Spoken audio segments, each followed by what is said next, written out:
Hi, my name is David Whaley, and I'm the creator of The First Tree. I also voice a character named Joseph. So I just wanted to introduce you to this commentary mode, tell you that you can find interesting things about how I made this game by touching the speech bubbles you see in the world. So I hope you enjoy it.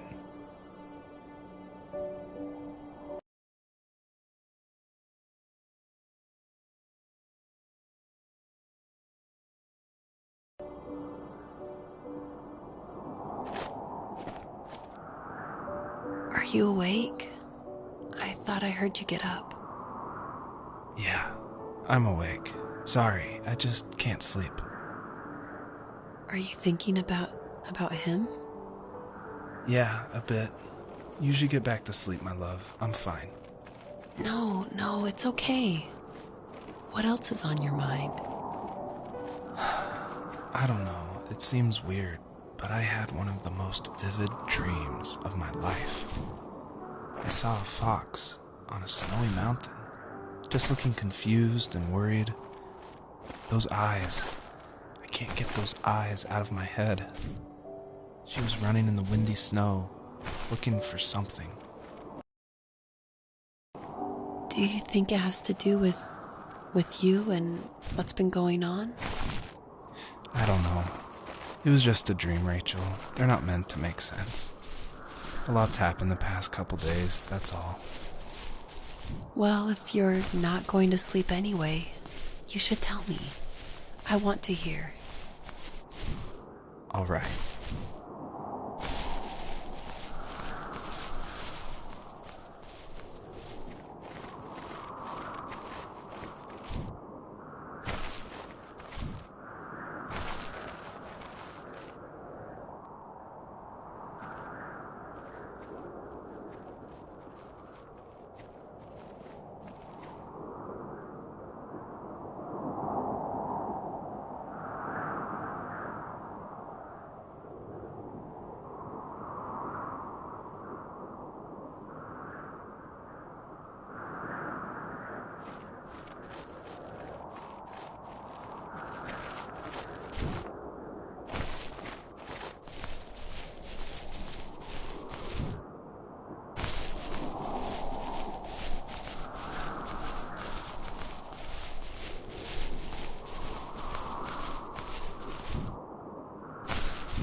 So, not far from her home, she followed that path to something unexpected.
She couldn't stay, though. She had to find her other 2 children.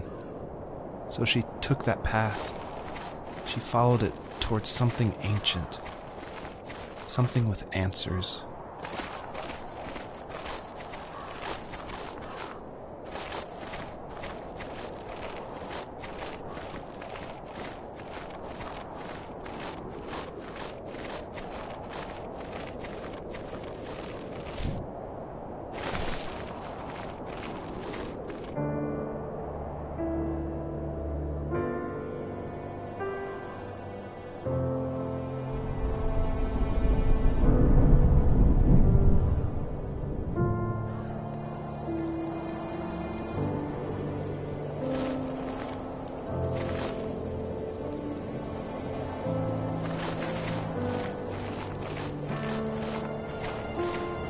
The fox looked high and low, searching for any sign of her cubs. Points of light showed the way to this ancient tree. It was as if each one had a story to tell, all their own. The land was trying to tell my story, too. I felt like I was right behind her the whole time.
ずっとミュートしてたわ。まあいいや。どうしろって？こう？ Do you remember what my dad did for a living? Wasn't he like a lumberjack? That's one way of putting it. If wood was a canvas, then a carving knife was his paintbrush. なかなか情報量が Even 長い。 after working a 50-hour week, Even after his hands were more splinters than skin, だですね。 he would bring home the nicest piece of Alaskan weeping cedar and make me toys. That wooden train was the first toy I can remember, and I loved it. I just knew from a young age I was going to be a lumberjack, like my father. 次どこ行くの？次どこ行くの？こっちか。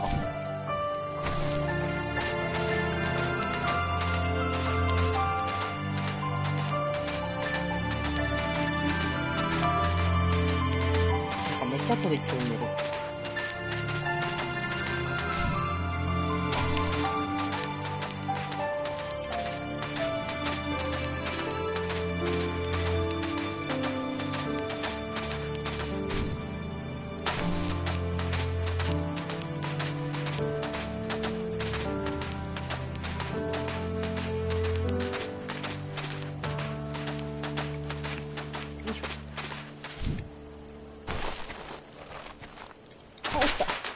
落ちた。ちょっと待って、落ちてないけど。力登れてる。ほっ。ほっ。ちょ、待って、落ちる。落ちたよ。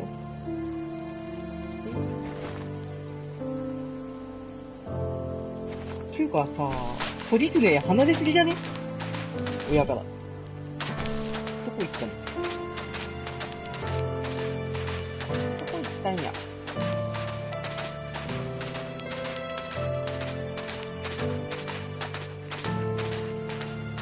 すごいなんか寝る前に悲しい感じになったな。あれ。ど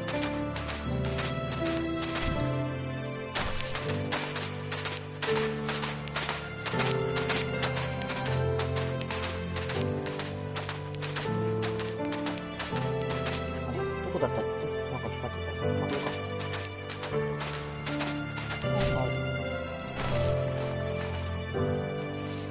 Usually those kids would leave me alone, but somehow they could tell I was different. They made fun of how far away I lived. They called my dad a sourdough. I was a blabbermouth as a kid, telling my dad stories I made up for hours. But after that show and tell, すごい悲しい夜にな I った。 didn't tell him much 何 anymore. かしら悲しい夜。 He didn't know exactly what was wrong, but his best guess was that the toys he carved weren't cool enough. He carved me a tank and tried to tell me what it was like to be in a real tank as a serviceman. I didn't know your dad was in the military. Yeah, in the army. The sad thing is that I pretty much forgot him until just now. There's so much I still don't know about him. I'm sorry. He knows how much you love him. You're going to see him again soon and have some closure, I'm sure.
登れないか。なんだろう。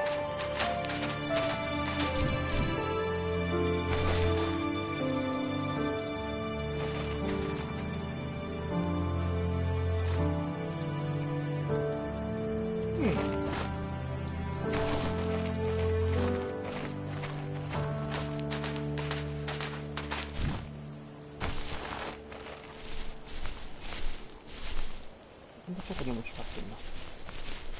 ところで子供はどこですか？うちの子供はどこですか？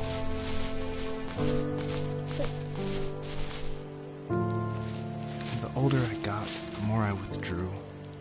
I asked myself, why talk to anybody anyway? Why bother when I'm happy by myself? I started drawing a lot, mostly animals I saw in the woods by my home. I then imagined designing my own hideouts with things like TVs and pantries full of chips and cookies. I think that idea of leaving home and drawing blueprints started my career. I found a lot of solace in that. I'm not surprised, but I did the same thing, you know? There's something special about having a place to call your own. And now look at us. Well, if you count renting in an overpriced city. It's as close as we can get for now.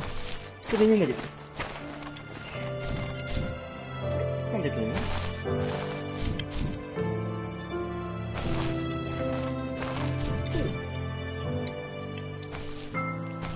あ、落ちた。ど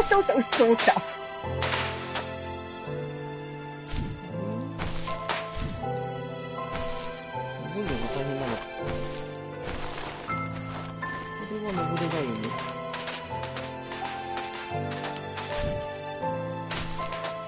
うわ、これ登るのめっちゃ大変やん。どっちから登る？どっちから登るの？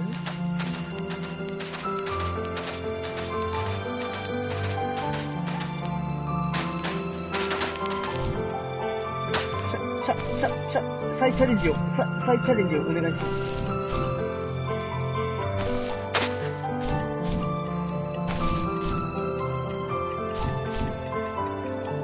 いやー、落ちる！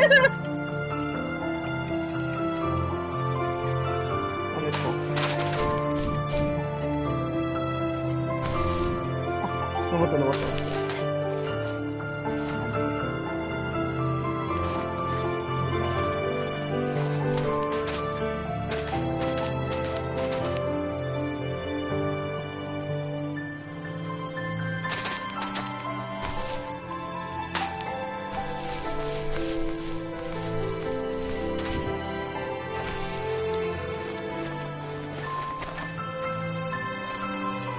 あ、落ちた！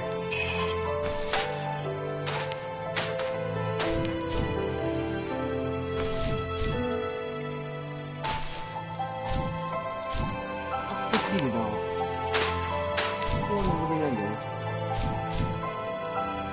あ、いけるな。オッケー。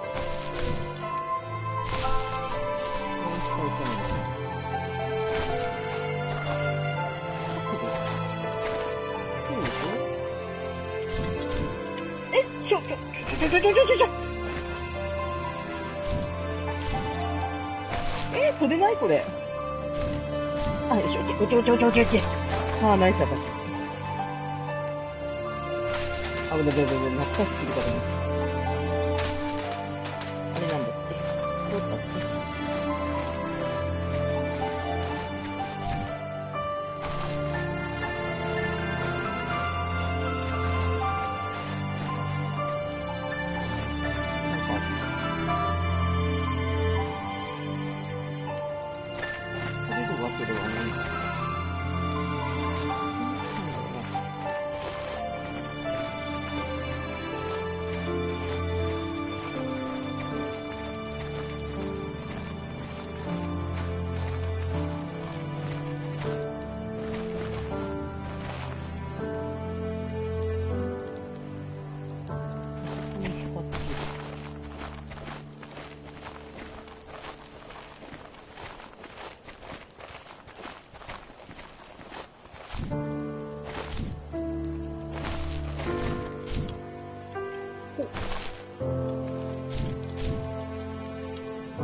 飛べない。ちょっと待って。こ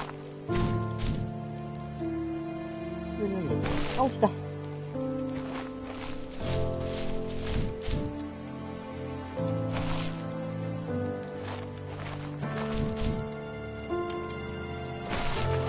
なんだこれ難しいんだけど。よし、じゃあ、こんな感じだ。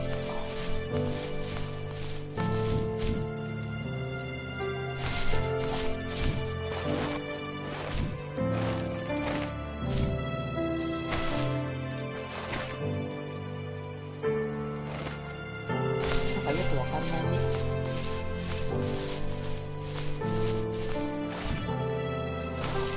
ここにもある。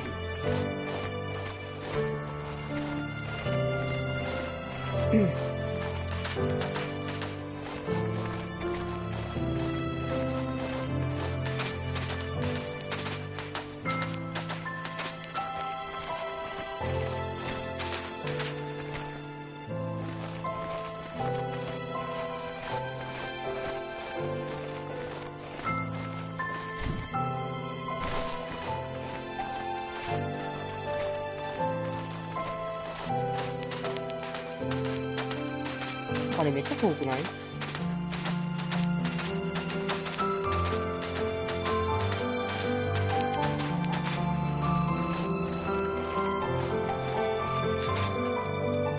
あれは遠いな。あっちでいいんかな？反対側？わからんけど、遠いけどあっちしかないか。なんか、えらいと、あ、そうだ。なんか音楽がちょっとうるせえんだよな。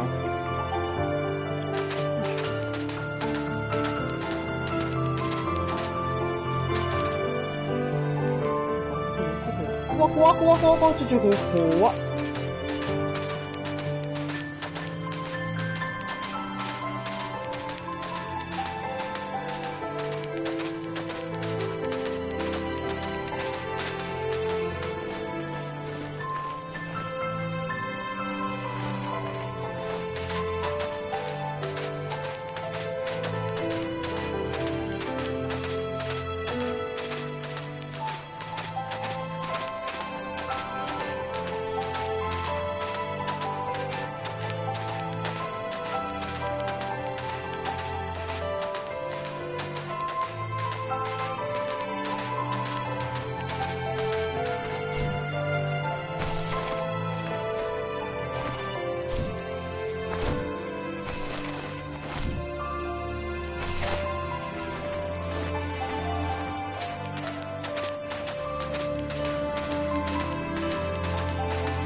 As a kid, did you ever do show and tell in your class?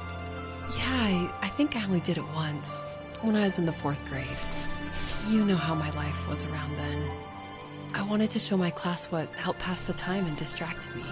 So I brought a dozen paper cranes I had made.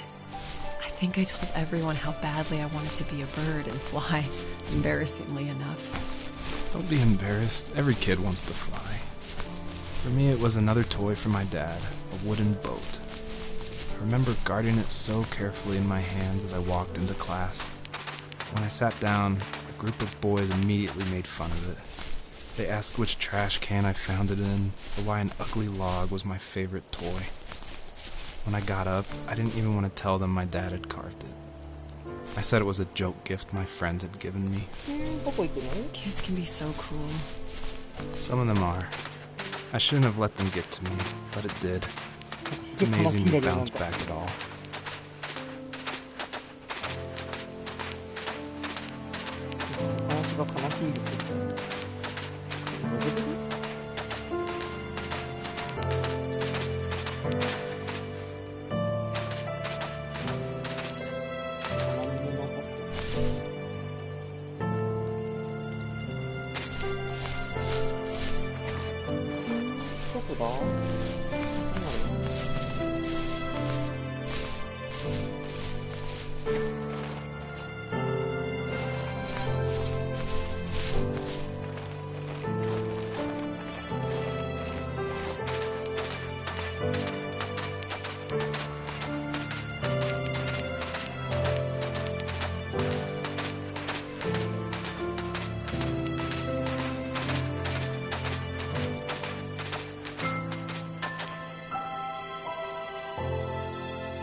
完全に方向を見失っております。こっちに行けるのこれ。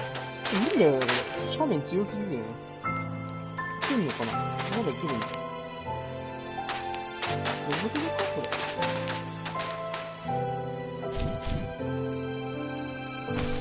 またこっちは行けるのやな。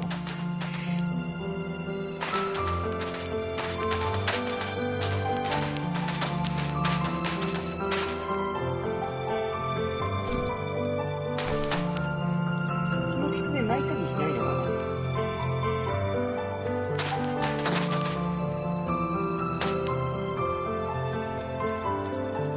わかんない。どこ行ってんだろう。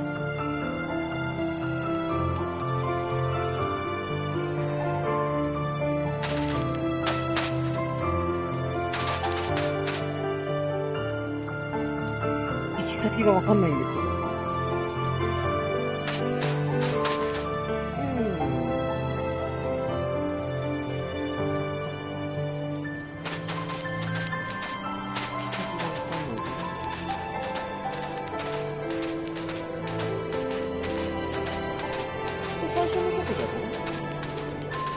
そうだよね、これ。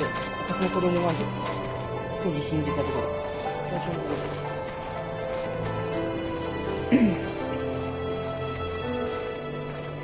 先がわからん。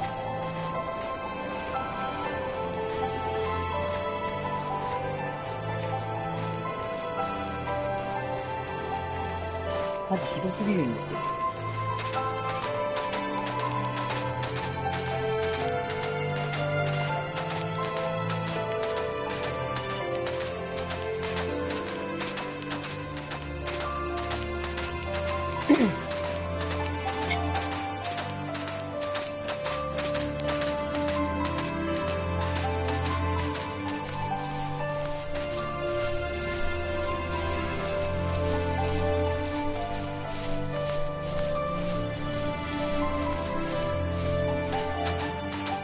どこ行くんだこれ。う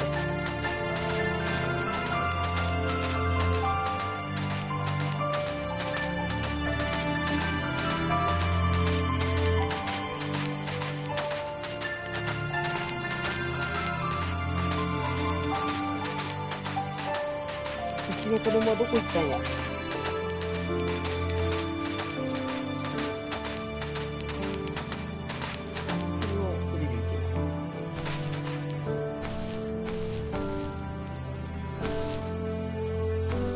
やべやべ、死ぬ。怖っ。戦車最新とかな。あそこでもなんか高いとこね。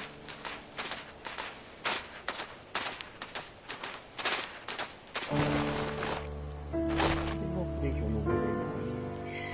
高いとこどうやって行くんだ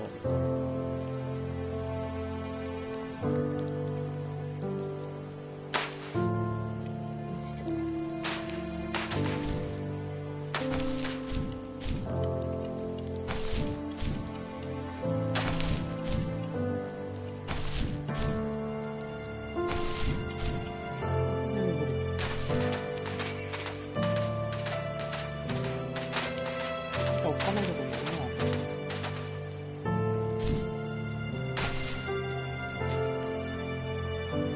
どこ行けばいい？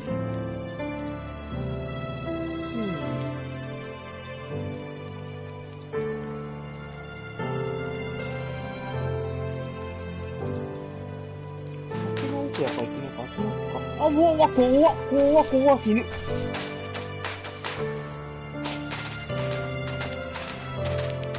怖いんですよ。これ、なんか死にそうなんですよ。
に場所が変わったんですよ。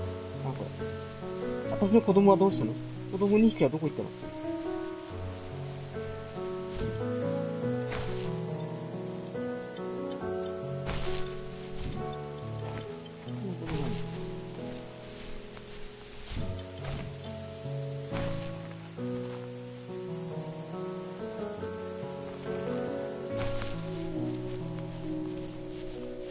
子供はどうしたの？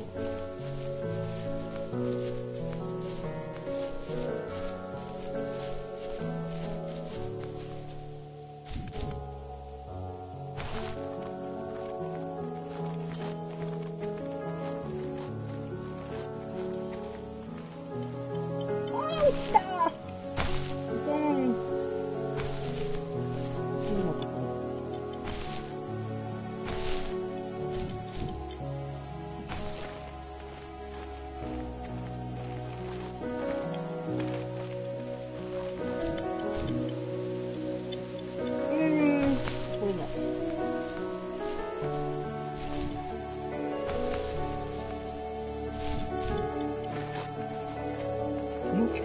跳躍力すげえな。ほ。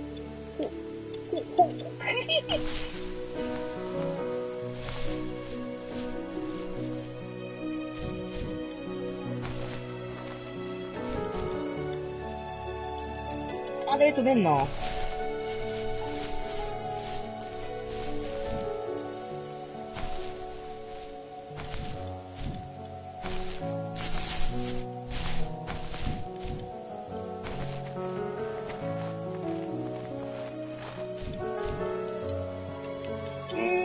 出んな。そう。なんだろう。何が悪いのかな。距離感？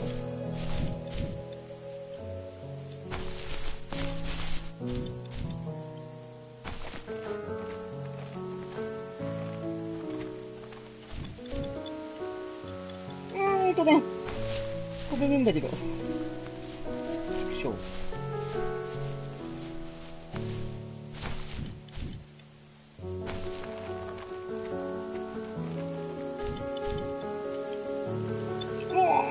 飛べん。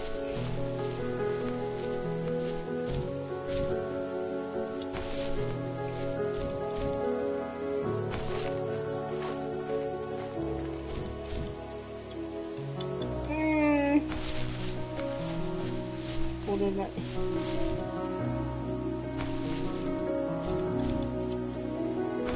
なんで、お、カバだだし。よし。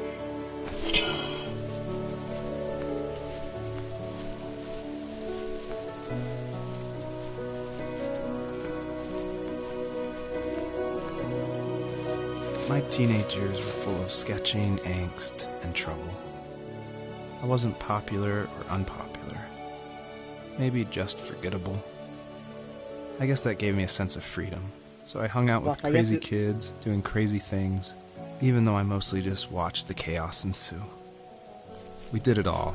Put fireworks in mailboxes, hide roadkill in people's garages, break windows of the barber shop in Anchorage.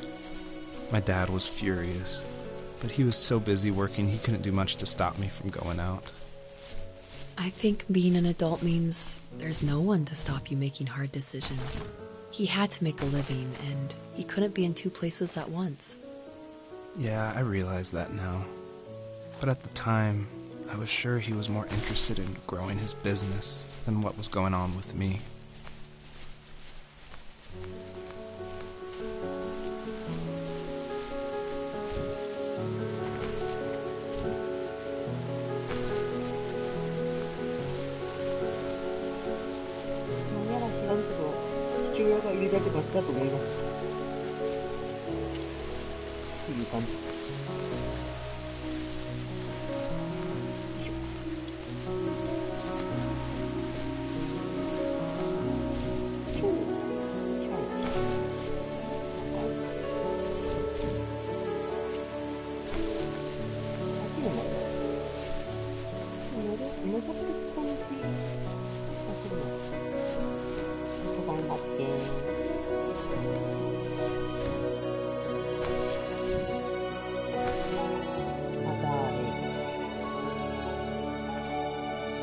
イケメン発見。よ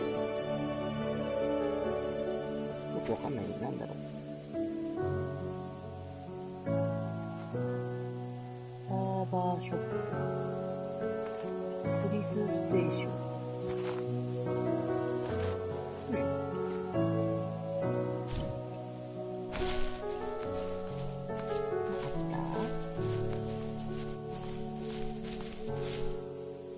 お酒を捨てるなんて言ってませんけど。今とかに放置して。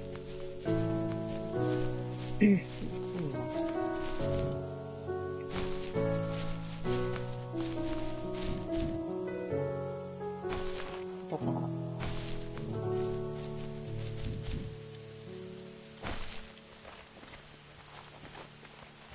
上を取りたいな。さて、あそこに出てくるか。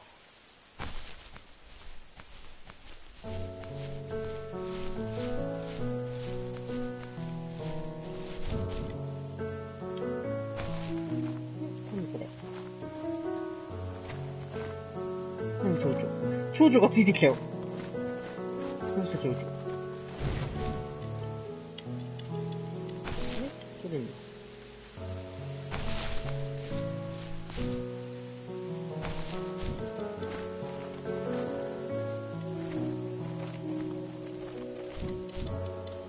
よし、オッケー。おー、だいぶ上手くなったんだよね。よし、これ蝶々か、蝶々おいでよ。ジャンプしたらいなくなったのかな。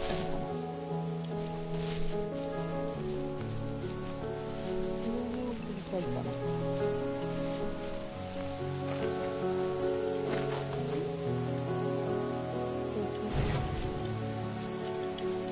どういうこと？また不思議なゲームやっとる。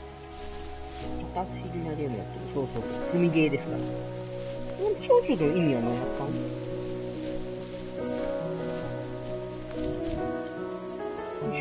基本でこういうタイプのゲームを買っては、そのままやる気に終わっちゃうから。で、これは誰や？マンマンか。マンマンか？あおちゃんか？あおちゃんでも忙しいからね。よいしょ。あ、マンマンか。そうそ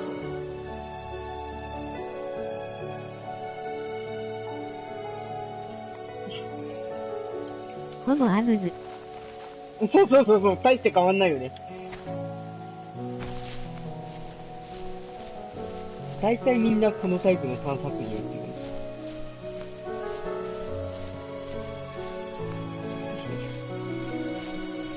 なんかでも、あれだよ、これは。よくわかんないけど。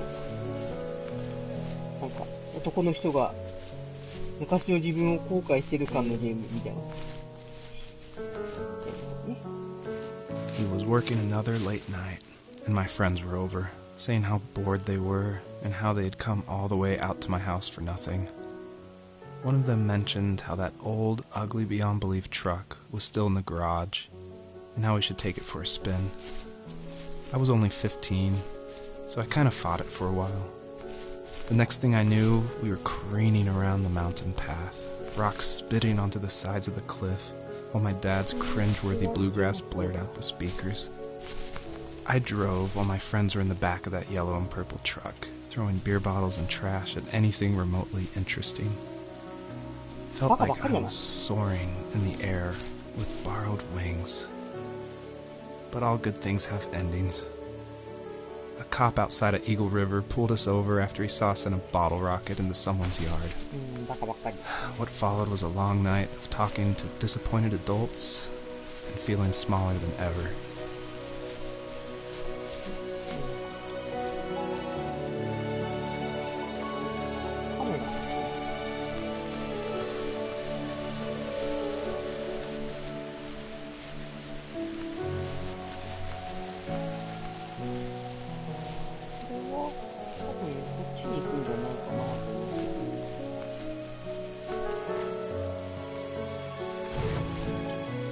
蝶々が入れていつもより高く飛べるっていうかな。蝶々でも、戻っちゃった。まあいいや。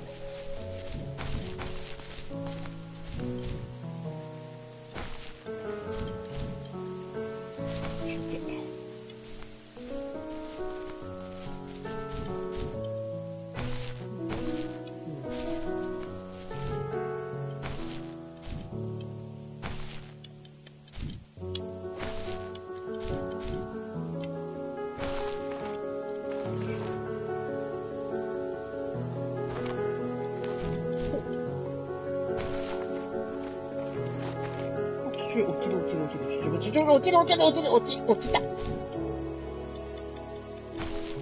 う違う違う。登るかお、いけるいける。いけるんじゃん。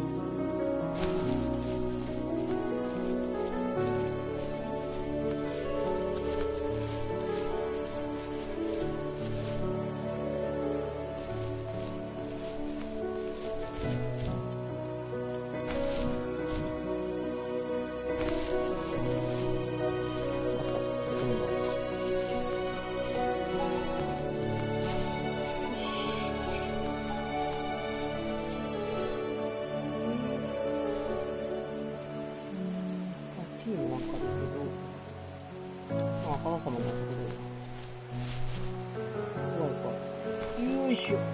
怖っ。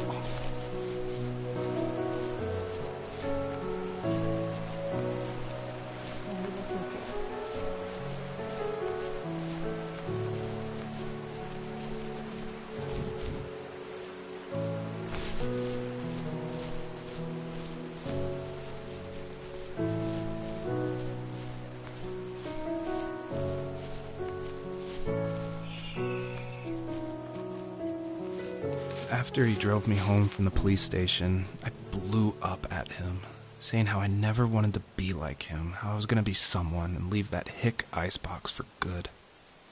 He just looked forward at the road with tired eyes. I took out that bluegrass tape from the cassette deck and chucked it out the window. In my sage teenage wisdom, I thought I had proved the ultimate point. But my dad had a different idea. He slammed the brakes, slowly bowed his head while gripping the steering wheel, and finally looked at me. All he said, like it was a polite request, was, "Make this right." I sat there in silence, fuming, but I eventually got out and combed every square inch of the woods, muttering profanity after profanity. I found it 30 minutes later, near a small waterfall off the road. I went back to the truck, put the wet tape back in, and sure enough it worked. We didn't speak another word to each other the rest of the night. Wow, I knew you were a crazy teenager, but... It's hard to believe, isn't it? It surprises me too. It's like I didn't really know who that kid was back then. I bet my dad thought the same thing over and over. It's almost like he was saying, "Make this right," to himself, more than to me.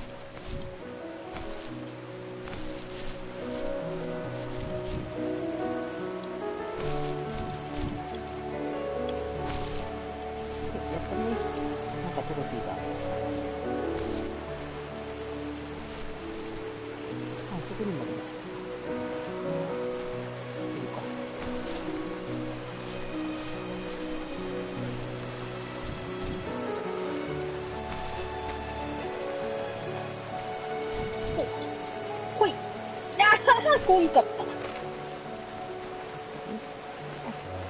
かいいもんある。ここに行けるか？これなんだ。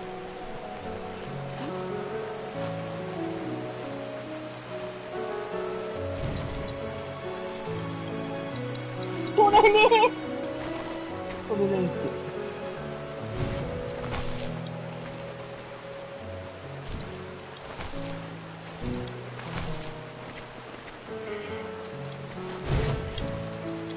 こっからじゃダメだな。ちょっとなんか、帰ってきて。これね。これ、どうやってやるんだ？どうやって。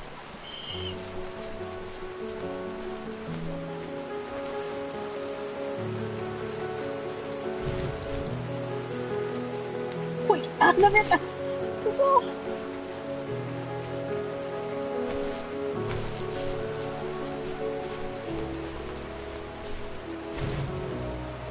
なくなった。ちょっと待って、待ってよ。入った。キャラジャンプでひどいのするんですけど、ちょっと届かないのか。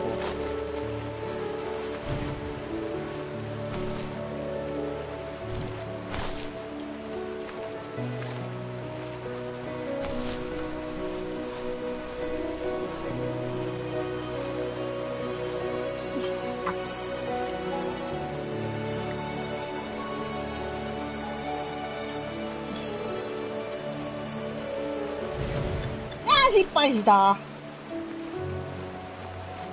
う一回、頼むよ、もう一回。なんで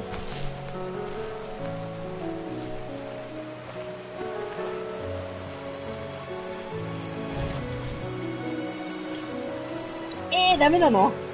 いや、難しい、これ。で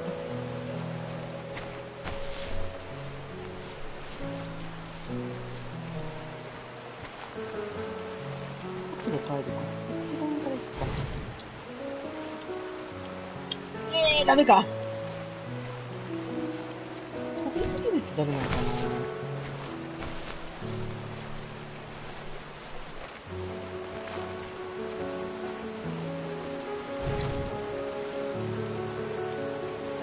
それもう触ってない？ダメ？わかんねえか。じ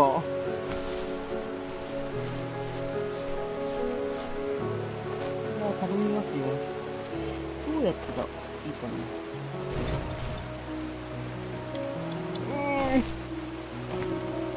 下手に触るとダメなのかな。ただダメって言うか。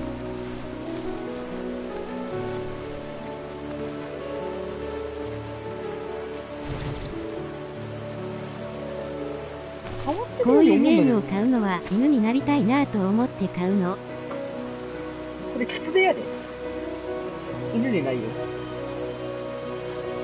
いや、なんとなく雰囲気ゲーってあるじゃん。セールしてんすよ、またこれが。こういうの。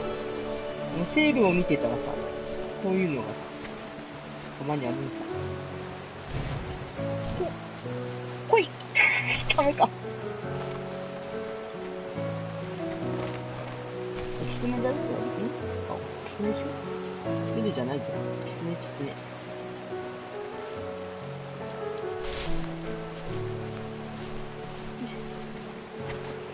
これになれる。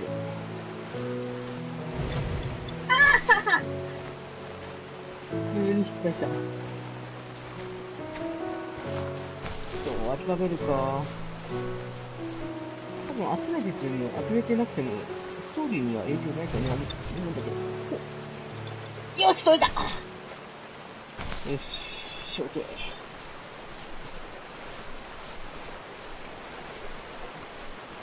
ダブ。この操作を取って、どうしようって。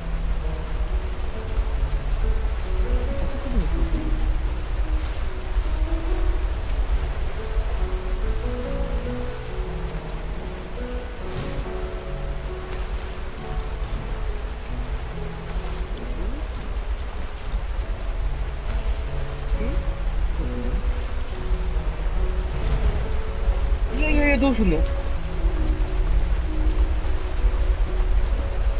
ちの台なんかある？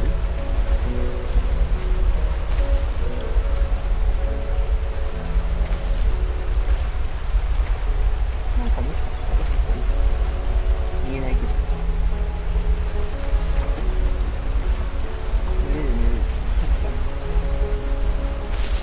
なんかあんのかな？ここで蝶々がいるけど、なんかきっとあるの？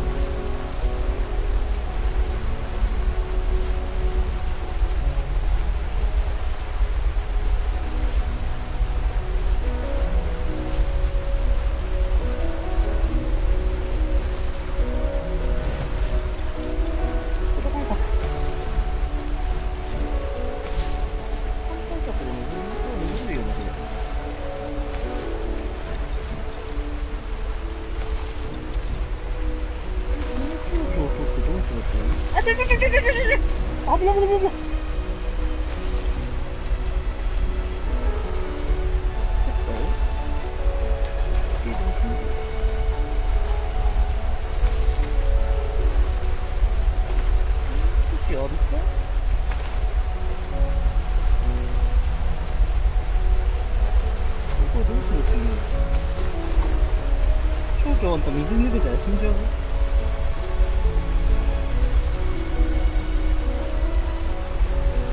そうかな。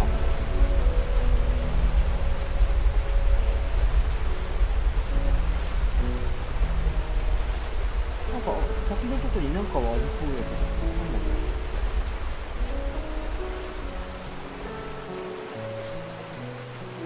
サーバーショップ。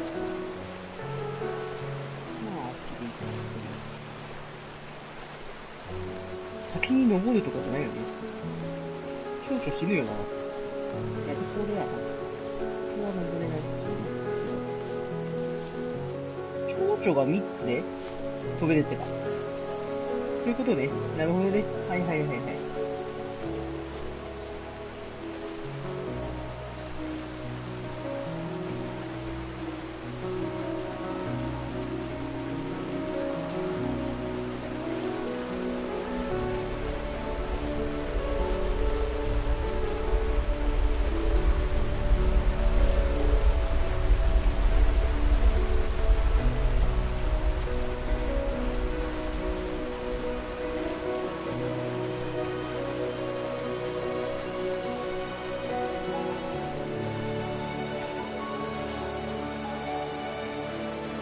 すげえ蝶々がついてる。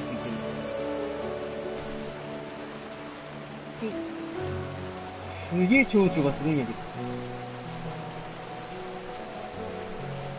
My friends would laugh about that night and talk about how crazy it was. And I laughed along, pretending it didn't bother me. But it did.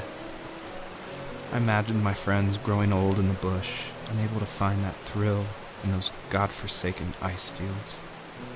It's like those mountains were a literal wall, keeping me from leaving, where all I would have to look forward to are lumber yards and evening beers. I had to climb over. That was my only goal for a long time. よし、行くで。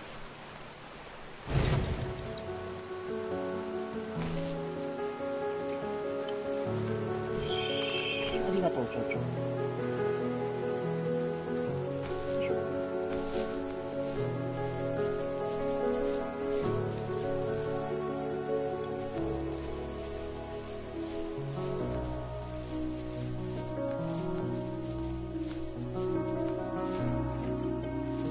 If there was some way I could take my love of drawing and turn it into a way of escape, nothing would make me happier.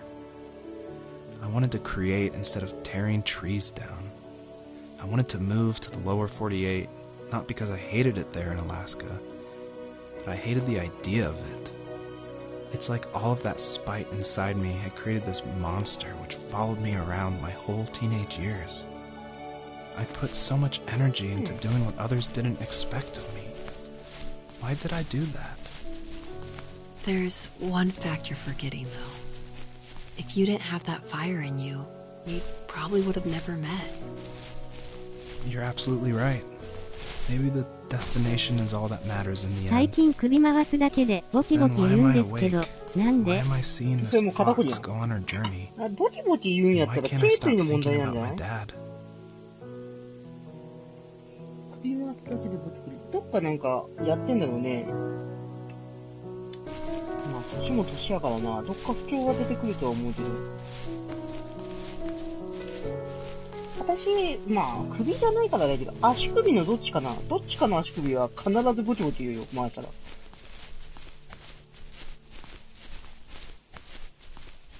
まあ、ぼちぼち言うだけで痛くないんやったら、まあいいような気もするけどね。気になるんなら、接骨院とかさ、とかそこら辺行きゃいいけど。あ、いけないんか。いけないんか。あ、これいけないんだ。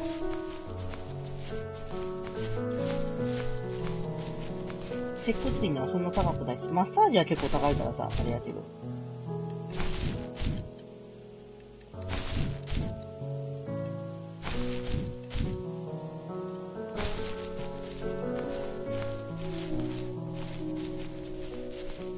あれだな、接骨院行く時間もないね、きっと。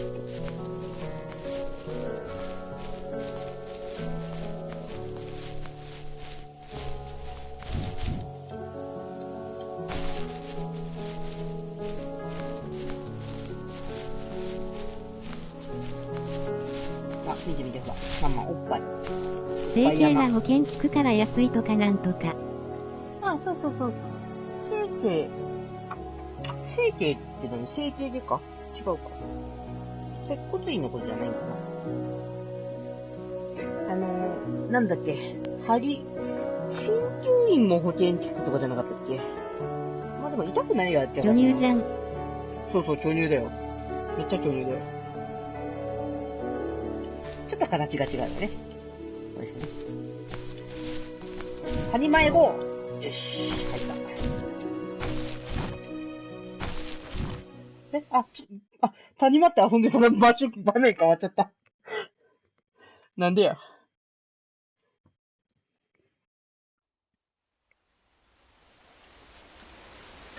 おっぱい山がなくなっちゃったよ。子供探してるはずなのに、子供の痕跡が一個も出てこないのでどうなってんだろう。あった。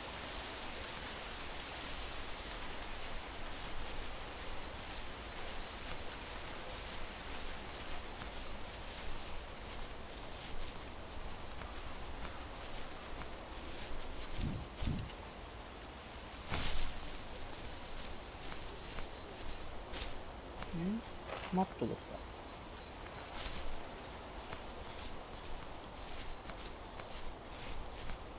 あとなんか白い。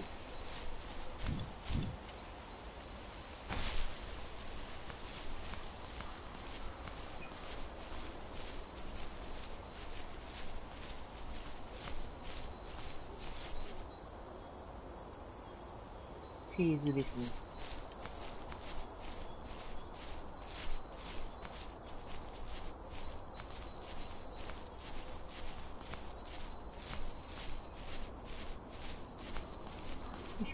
ピアノの音がなくなったな。あれ？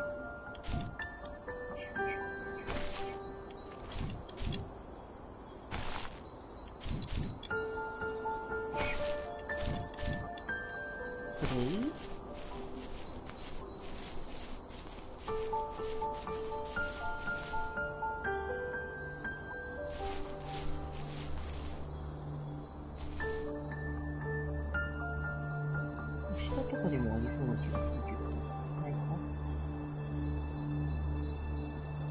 ないか？ないな。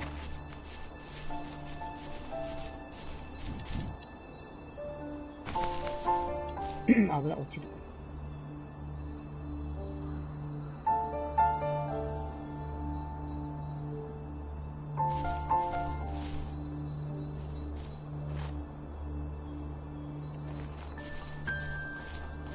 なんかないかな。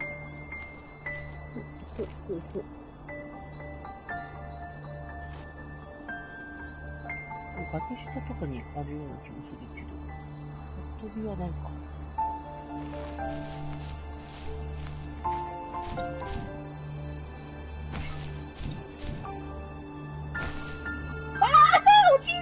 落ちたやっちゃった。落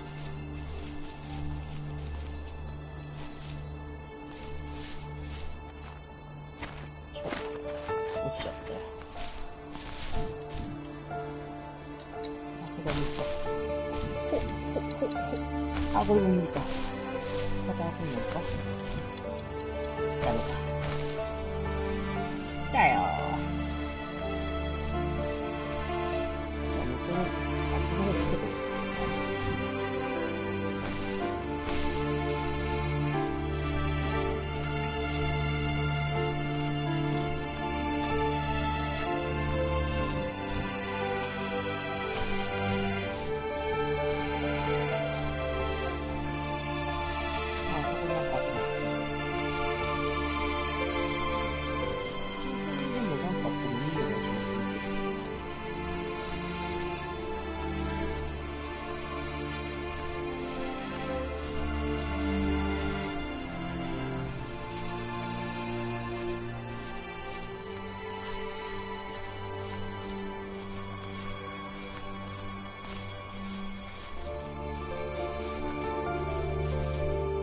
これあれだな。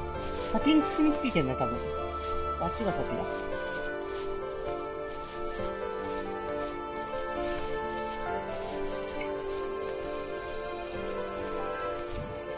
じゃ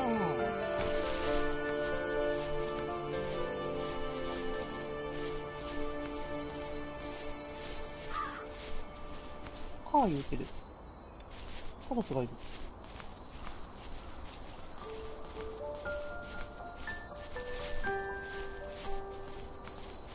なんかあるか？ないな。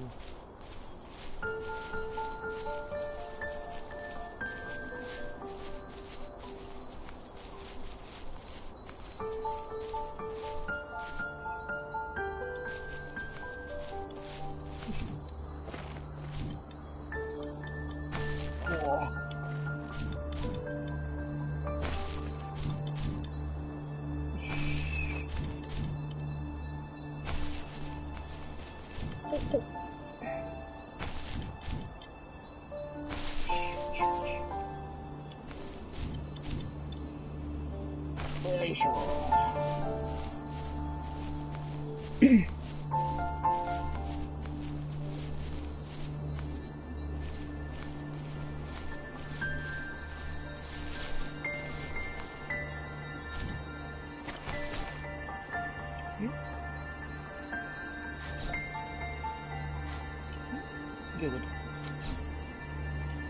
どういうこと？どういうこと？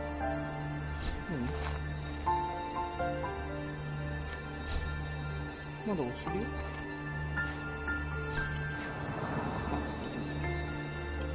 なんでわかんないけど。OK ね。はい。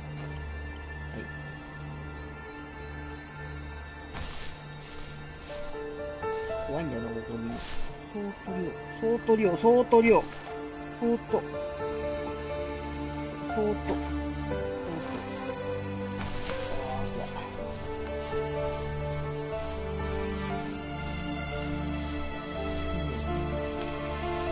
っち行きますね。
On our property, there were old abandoned pieces of a shed and car long left unused. I used to ask him all the time who those people were that left all this junk, and I'm sure he got so tired of hearing it that he made up some elaborate stories how a brown bear ate them and haunted the woods afterwards. What's funny is I think it made those people seem more real. Growing up thinking they were still hanging out like they couldn't say goodbye. I used to tell my friends how I could swear I saw spirits move near the water, and that always freaked them out. I guess it didn't bother me, because the way I saw it, they were normal people with old cars and sheds, just trying to figure out how to survive and be happy in the middle of nowhere. It was a cool thought that they didn't want to leave, but you know, I was a weird kid. Well, you had good company since those ghosts like living in a place where they were brutally devoured. 何の話？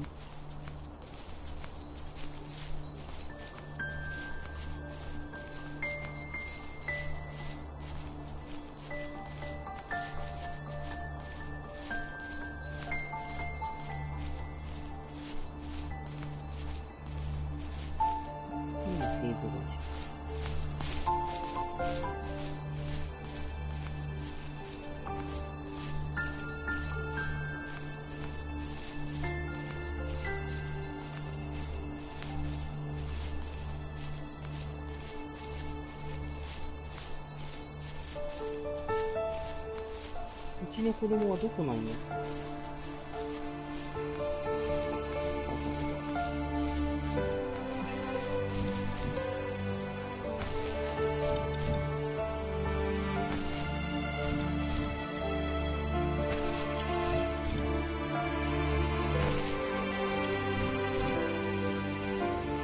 あと1個。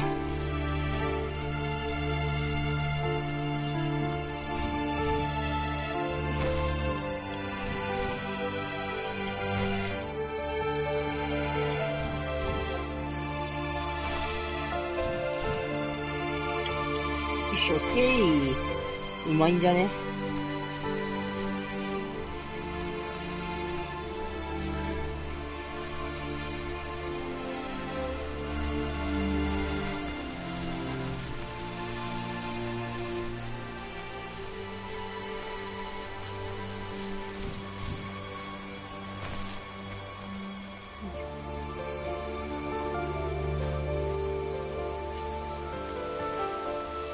あそこにもある。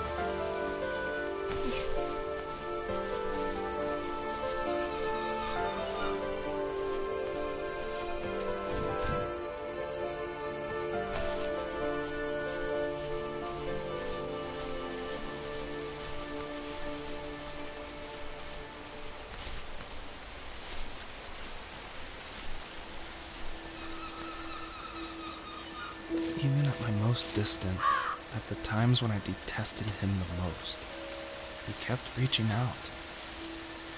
For a year straight, he asked me every week when we were going camping. I thought he was just dense. Eventually, to shut him up, I agreed. We carried out the worn lawn chairs from the garage and set up a cinder block campfire at the site we'd always used behind the house. We walked down the mountain path, talking in the warm sunshine we only got a couple months of the year. Those 3 obsidian rocks shimmered alongside the shore, almost like sparklers pressed against a dark window. I'll never forget that wet stone on my feet, or how those massive mountains looked even bigger in the lake's reflection. I felt small, but grateful. As the sun set, my dad found something I hadn't seen for a long time. The tree where I'd made my first carving when I was 6. I hadn't even carved it. My dad had helped me, but I still called it my tree. Something about seeing my name there made me open up, and we talked about everything that night in that old camouflage tent. I told him how much I loved sketching and design, and how it would be a dream to study architecture in Seattle. I told him how I didn't get along with my friends much anymore, but that I didn't mind being alone.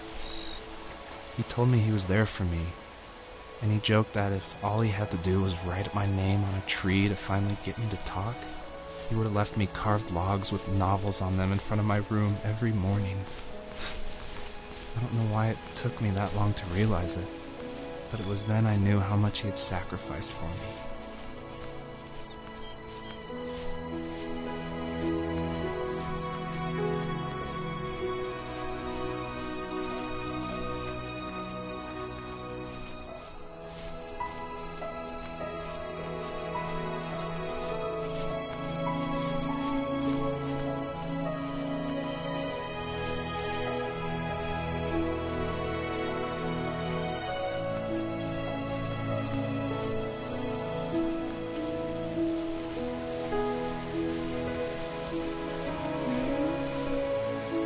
やばいよ。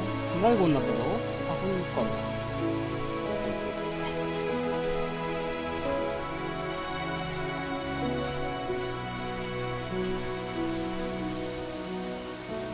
My dad built a lot of stuff in his free time. If he wasn't watching fly fishing or reading Tom Clancy novels, he was carving something. He made tons of birdhouses. Not that he was into bird watching, but I think he really missed working and adding on to the home. If he couldn't afford the time to build onto our own house, he would have to settle with watching birds move into their little homes. We kept an old mattress in the bed of that ugly yellow truck, so we would drive it deep into the woods and then watch the birds fly into their houses while the sun set. Usually it was accompanied by venison jerky or cold Coke, but not a lot of talking, which is how we both liked it.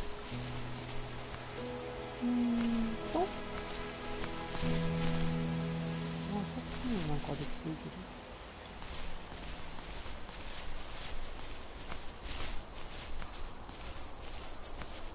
あ、そこあるな。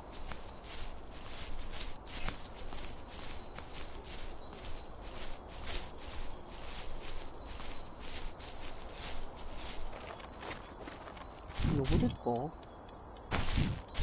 お、いけたいけた。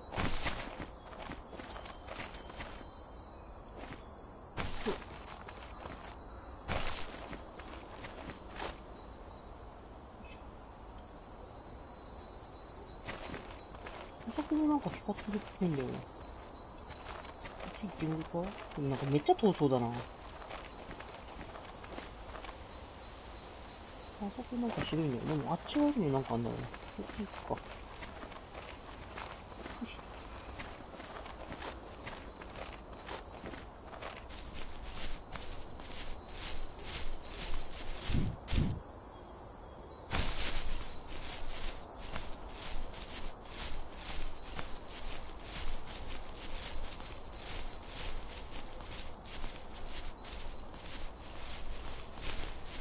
遠いな。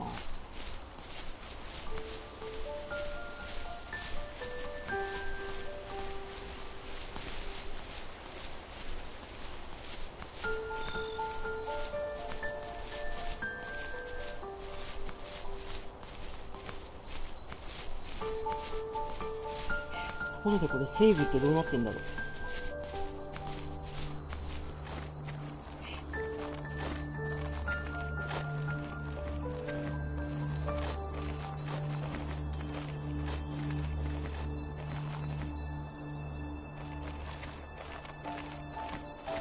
ょっと待って、あの岩の上にないか？いけんよな、これ。あ、これに。この上になんかありそうなんです。さすがにこれは登れねえよ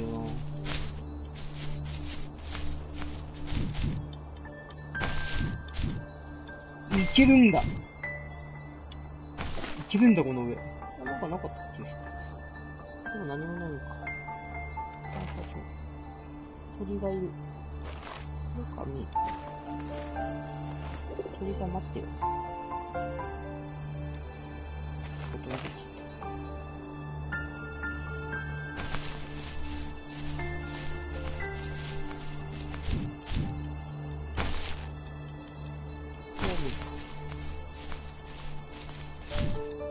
多分、角度的には無理だ。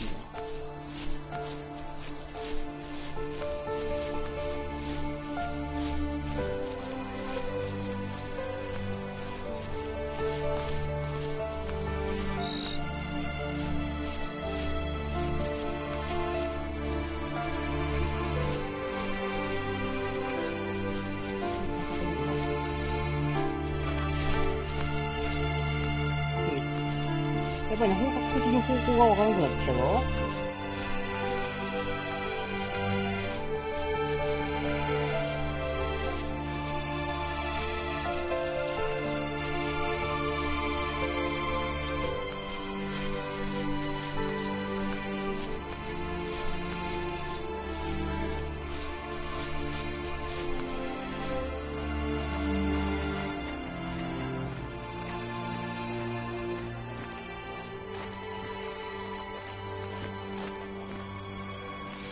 We were happiest underneath the evergreens. We decided it was time to finally map out the hundreds of acres we lived on just to pass the time during the summer. He was only free in the evenings, so I would spend the day wasting time on dial-up internet and sketching, and then we would rush into the woods, pen and map in hand, before evening fell. Sometimes the aurora borealis would cast a cold green glow on the mountainside, and we would finish our route underneath a twilight sky. Sometimes I was lonely during those summer days, but there was comfort in the routine. A lot of teenagers aren't looking for the daily grind, though. There's nothing wrong with wanting to get out, to leave your childhood home. You wanted to progress, to make something of yourself. Yeah, you're right. That house. I'm sure it's the same as how I left it. Then why does it feel so different? I doubt you're the only adult to have looked back and asked that question.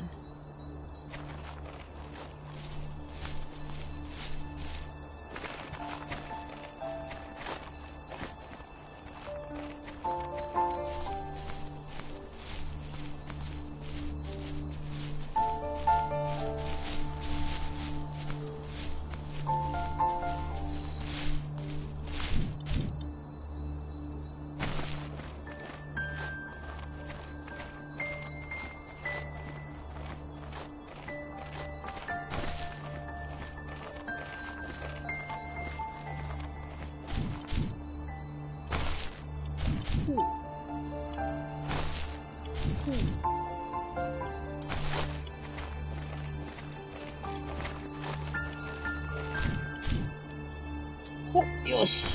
完璧。うまくなったな。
なんか変な音した。なんか変な音したぞ、今。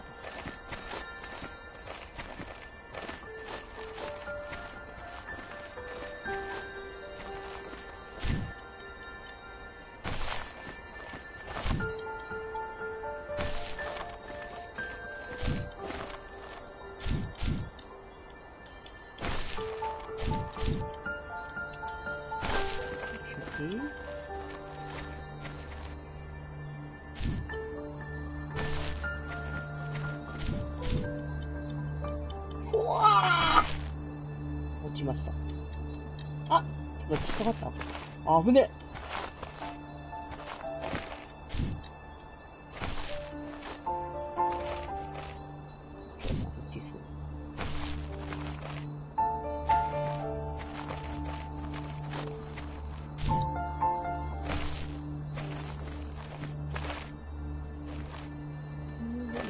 なさそう。戻ればいい。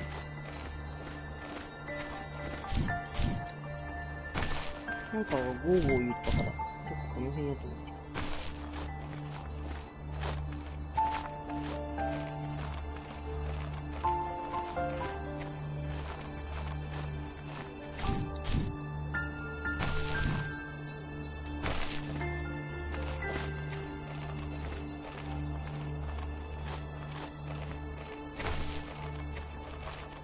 あれ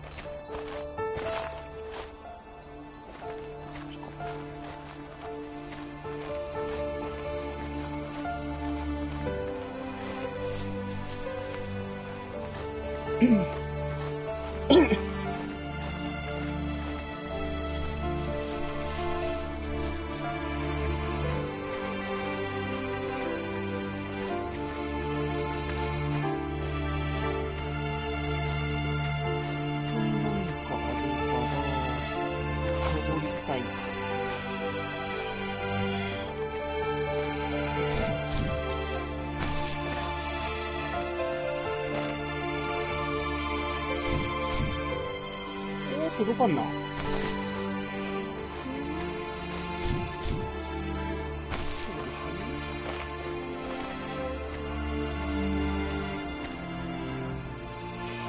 こにあるよね。どうやって行くのこれ。これ無理だね。あ、ってことはやっぱさっきのとこか。さっきのとここっちか。いや、行き止まりやな。じゃないってことか。こ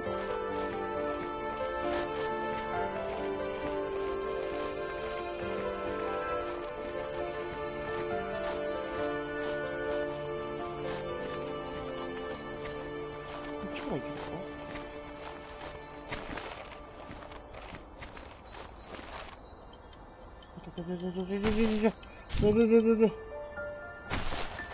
こさっきのかな。これ上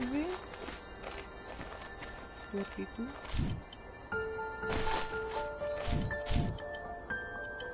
く？いやいや、落ちるな。あれ、さっき落ちたとこだった。あれ、どうすんのかな。交互言ってたけど、行き先がわからない。木ではない。わかんないぞ。こっち？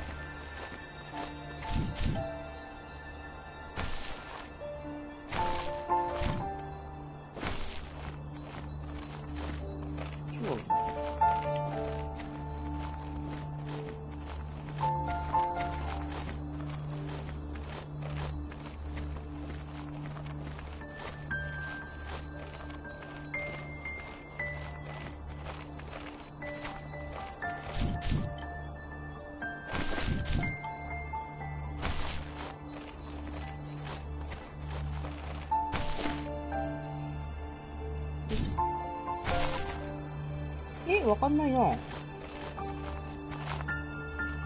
うすんだ？あ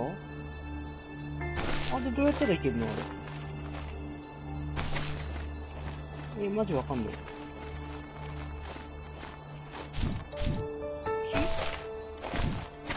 これは登れるの？これは登れない。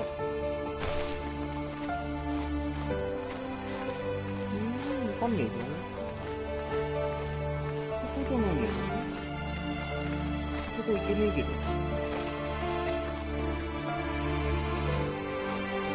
わけわからん。これは道しるべを失った。あれやってねえよ。場所が違うんか。全く反対側にもなんかあったよな。ちょっと見た。ちょっと待って、これ。セーブはどうすんだろう。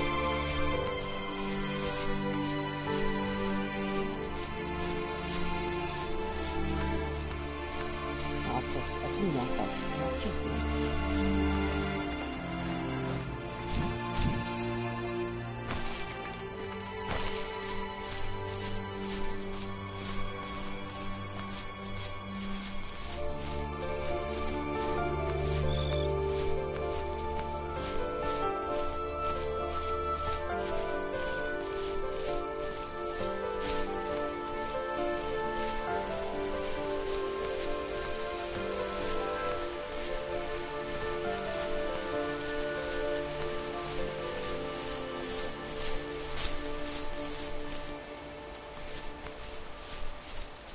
っなんか、ついてあるけど。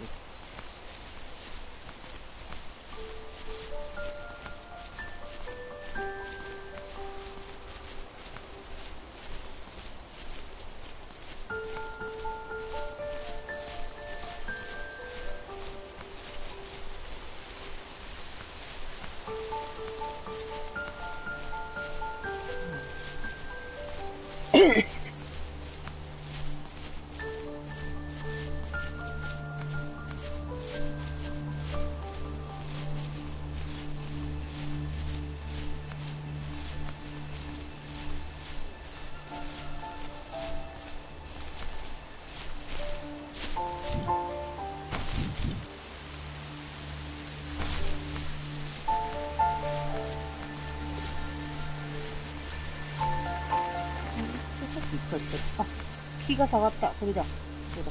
そうだね。でもね、岩の上のがどうやってもいけんかったけどな。どうすんだろう。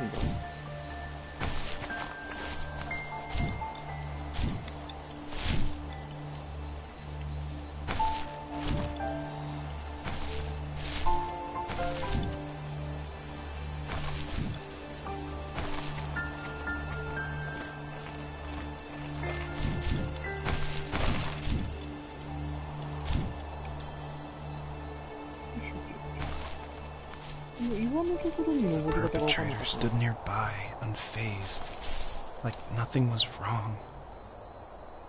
My dad is dead, and he's never coming back, Rachel.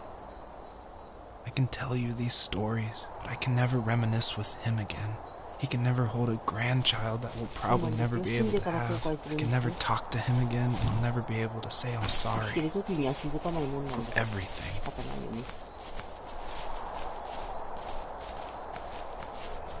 なんか、あそこなんか怖い人いる。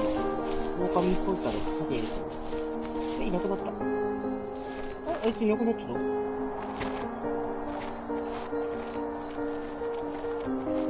いや、でもなんか岩のところ、一個取り損なってんだよな。取り方がわかんないんだよ。ちょっと、チークのには気に深い。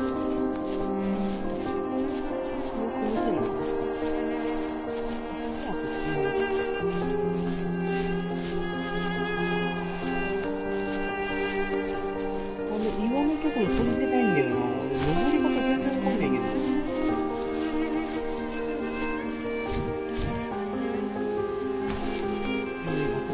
あれ取れてないんだよな。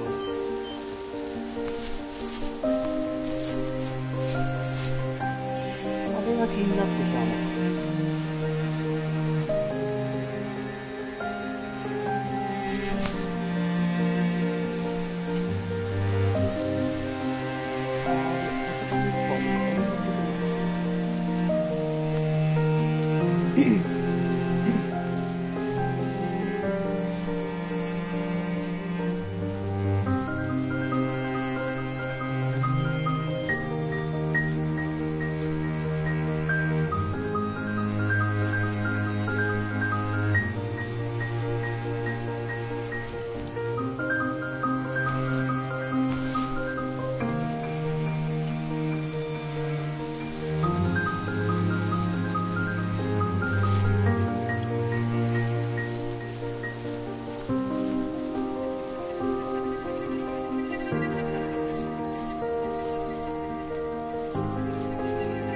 本絵文字。本絵文字。本絵文字。本絵文字って何？あ、おつけさんこんばんは。そうそうか。本ね。なるほどね。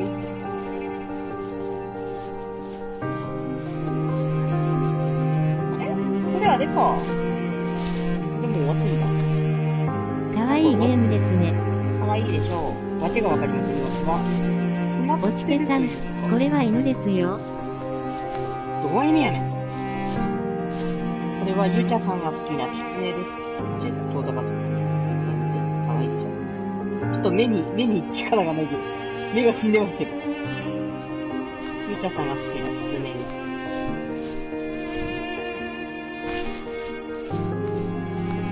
いやーなんか岩のやつ一個取り付けないのがめっちゃ気になるんですよな。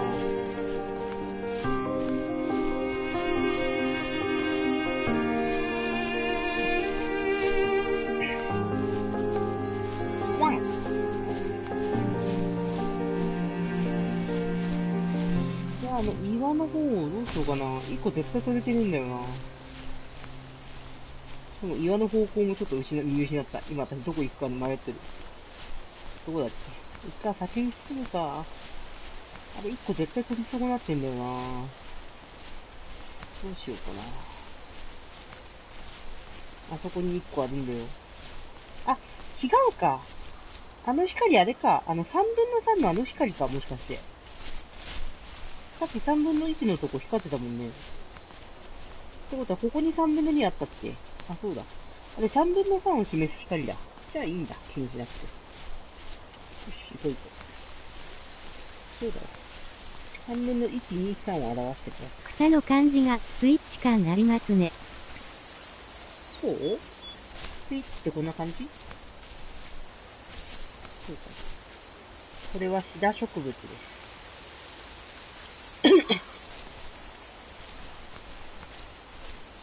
この木はすべて同じ枝の生え方をしています。コピペですね、コピペ。これはコピペ植物です。みんな同じ形をしています。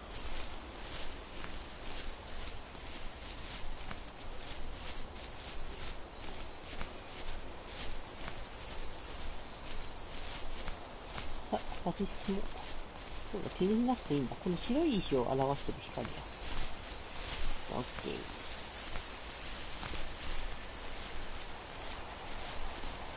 じゃあ。オッケー。2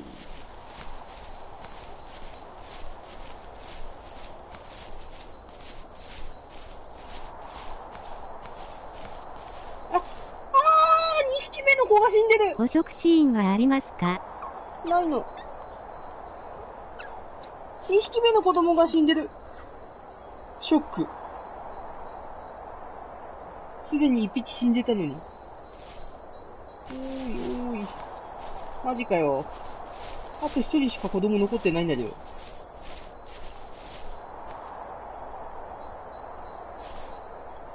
お前のせいだ。違うよ、私のせいじゃないよ。1匹目何もするまでもなく死んでたんだもん。ショック。マジショック、これ。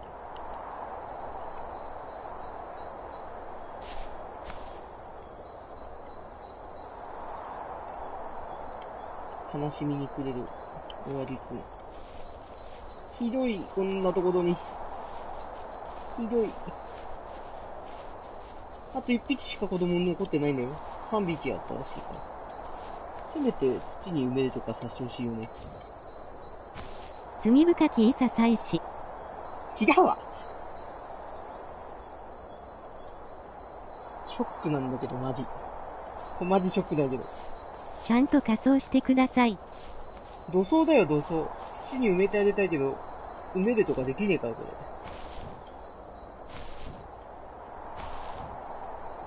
どうしよう。ひどいよ、私の子供が。こんなとこに。ひどいなぁ。そう、何もできねえんだけど。一匹目なんかね、カラスいたからね。死体の周りに。カラス何かと思ったら子供が死んでんだよ、まだが。ちょっとひどいよね。わーびっくりした。ちょ、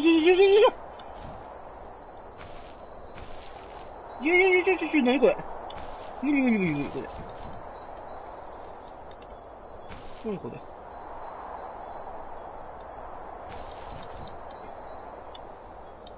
何これ。登れないんだ。何これ。いきなり机がちっちゃくなった。そうか、私がちっちゃくしてる。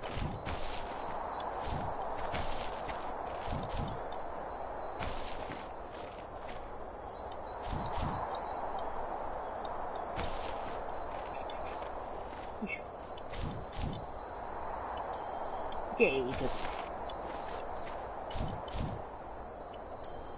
し、どうぞ。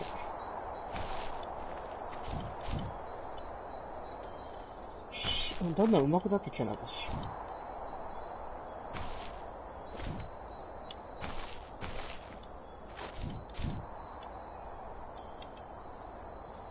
やべ、頭から落ちた。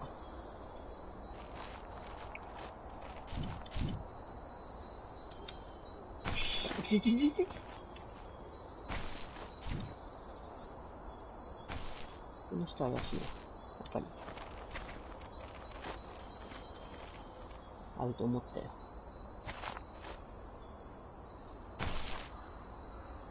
100個集めたらスターゲットするやつですか？そう。寿命が1個伸びるやつ。っていうかさ、マジでさ、子供次々死んでくんやけど、マジで。ひどくねこのゲーム。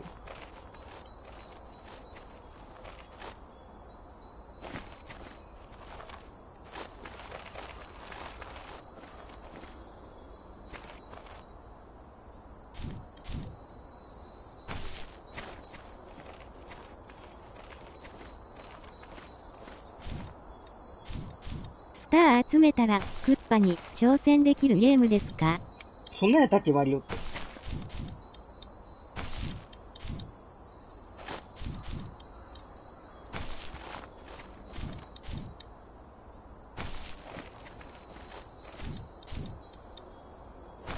どれを先はいけないのか。ほう。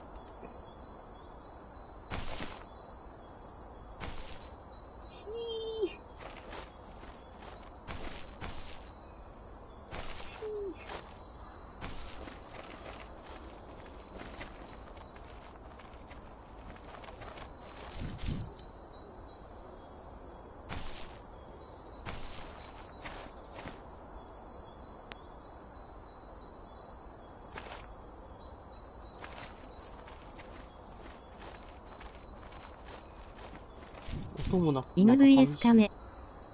寂しい。音がないんですけど、ゲームに。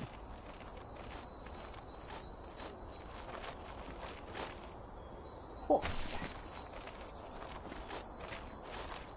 カメ。そっか、クッパってカメか。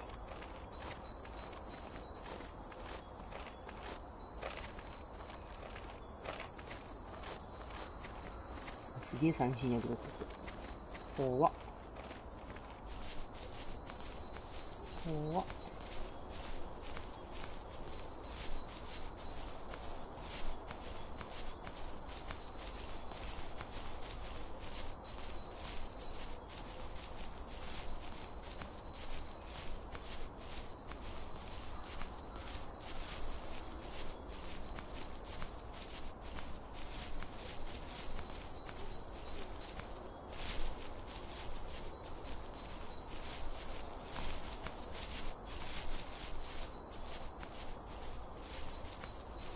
なんかあった。音がなくて寂しい。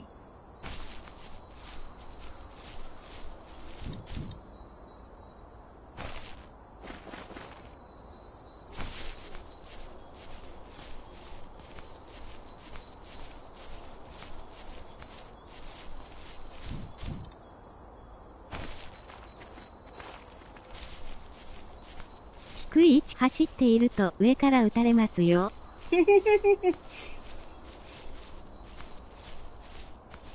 残念ながらここには漁師はいないんだよ。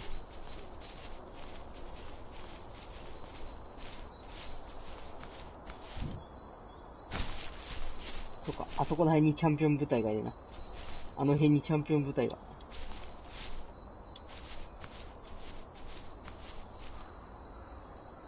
あ、終わった。車線管 I 理し need な to き go ゃ。 to bed. I just can't talk about this anymore. 車線切れないから。Good night. おやすみ。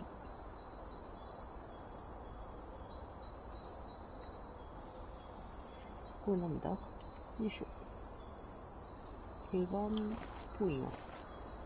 手紙だな。おやすみって言ってる。しゃあな。後悔したって、お父さんは帰ってこないんだよ。知らんけど。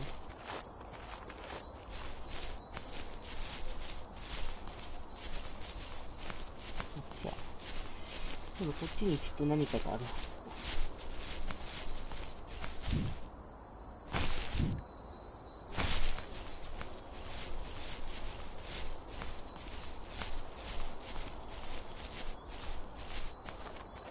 エペもさ、すごい人だ。これぐらいの高さのガチャから降りてもあいつがなんともないもんね。マジやばいと思うけど。この機体も結構高いとこから落ちてるのに全然なんともないっていうね。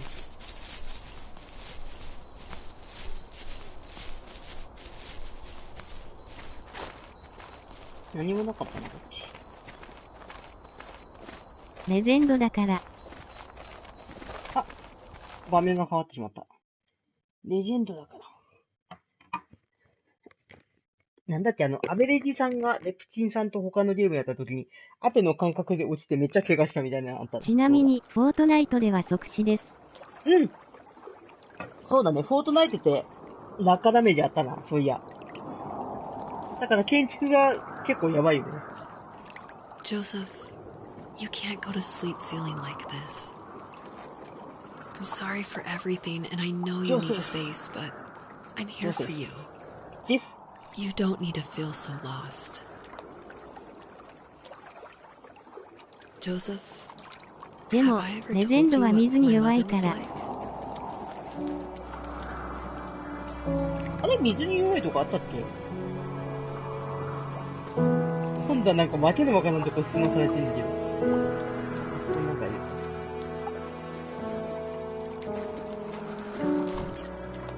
ピヨン、ピヨン、ピヨン。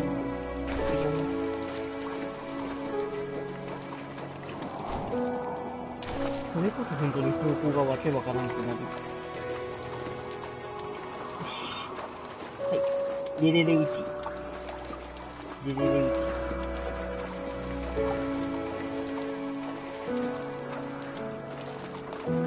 鹿待て待て待て待て待て待て待て待て。逃げよう。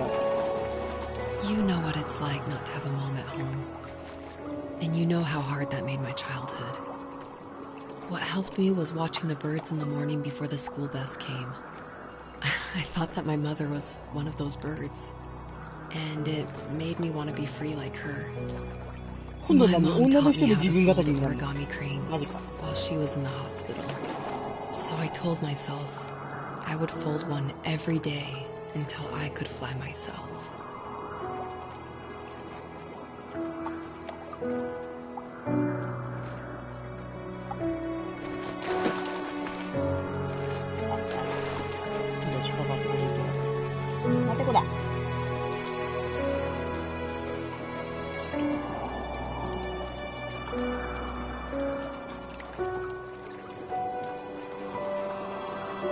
フェイント。松明で湧き潰しした方がいい。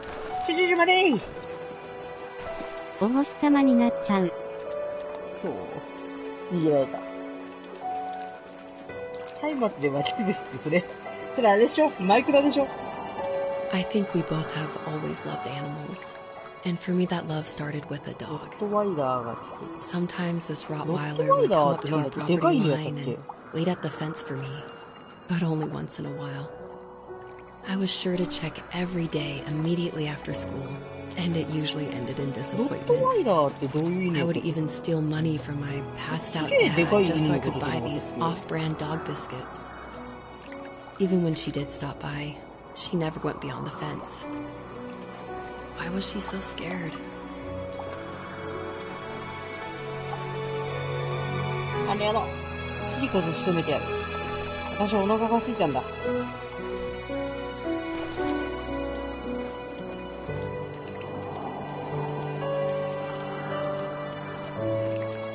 っすぐ行くと見せてフェイント。フェイント、フェイント、フェイント。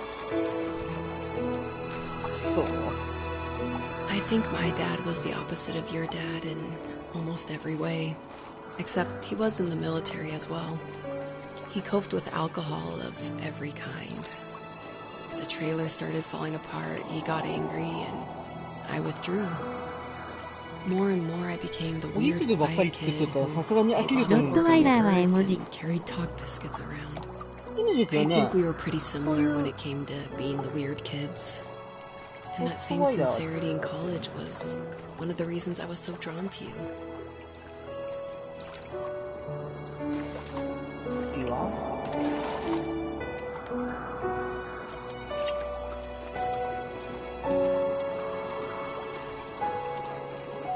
リズムを作るんならそのうちレンズルとかさ、バラとかさ、発展させた方が折り紙は面白いじゃないですか。鳥を作りたいなら、写実的な鳥もありますから。待て待て待て待て待て待てあーね、逃げ足ほんと早いな。Life got worse and worse. And at one point, I really didn't think I could survive another day with my soul still intact. I had no real friends, let alone neighbors, since we lived in the middle of nowhere. I should have talked to my teacher, but I was scared what he would do if he found out. As I waited for the school bus one morning, I walked around until I found something in an abandoned shed. Something I can't put into words. 待て。裏から回る。裏から回る。こっちや。裏取り、裏取り。行くで、裏取り。はぁ。待て待て待て待て待て。早っ。I summoned courage I didn't know I had, and I broke into my dad's room and found the key to the shed where he had locked my bike. I'll never forget that feeling, with the wind rushing by my ears as the sun rose over fields of wheat. I was flying for the first time. I biked as far as my legs could take me until I found a house that felt friendly, and that felt like home.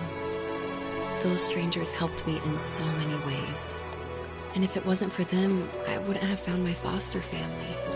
And if it wasn't for my parents, I wouldn't have met you.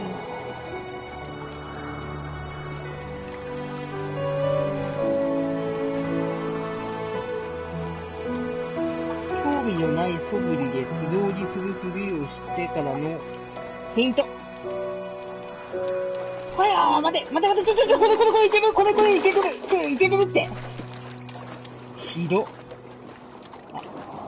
姿が見え出した。あれ今のやつはどこ行った？あれ自転車だよね。軽くなった。これウユニ塩湖みたいじゃない？ウユニ塩湖。ちょっと色が違うけどね。どこ行った？ You have strength, Joseph, and you're not as alone as you think. It's all just so pointless. Just waiting for life to happen. It's like having the home I always wanted is cursed out of my reach. The thought of being a parent myself. How could I do that when I couldn't even be a good son? I'm sorry. I know what you're saying. I just don't know how things will work out. These quiet hours will turn into years. We'll wonder which roads passed us by. Then we'll forge a new road together.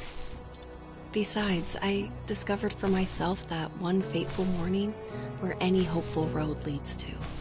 There may be thorns and mist, but it always leads to the same thing. And what's that? Family. I'm so glad that you're part of my family, Rachel. And I'm glad you're part of mine. それよりもこのキツネの子供を何とかしちゃってかわいそうに。すでに2匹死んでから。獲物発見。そう待て。なんかこれデカスミンコの鹿。食わせろ。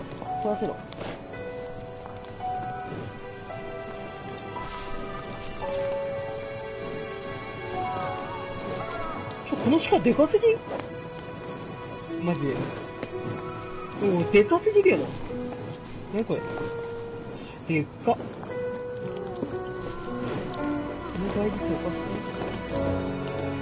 うちの子供はどこ行ったの？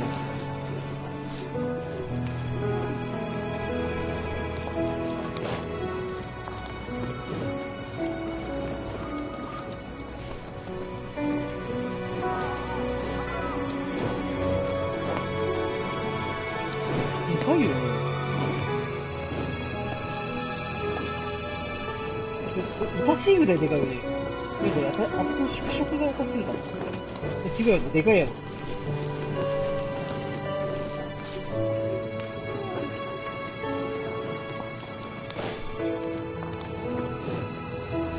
いや、でかすぎませんか。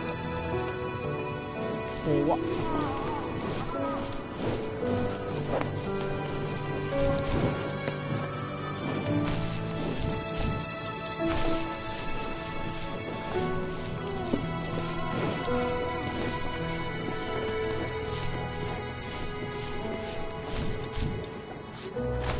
いやー、高すぎ。ちょっと置いてくれ。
あいつらだけあんなに群れで動きやがって、こっちは一人なのに。何やろ、うるせえ。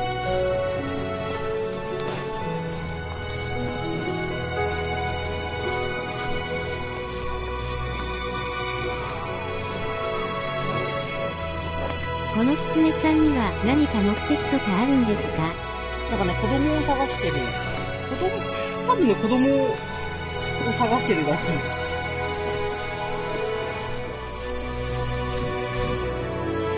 子供を探してるのに見つけた先から死んでるっていう、この話が。ひどいよね、このゲーム。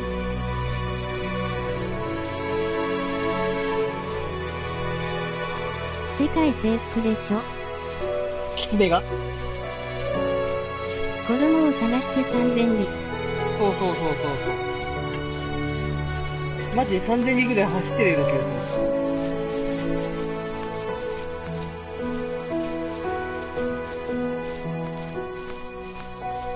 壮大で草。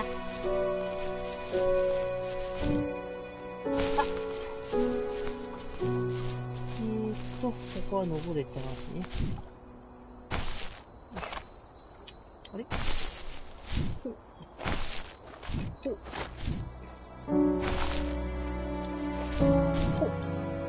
し。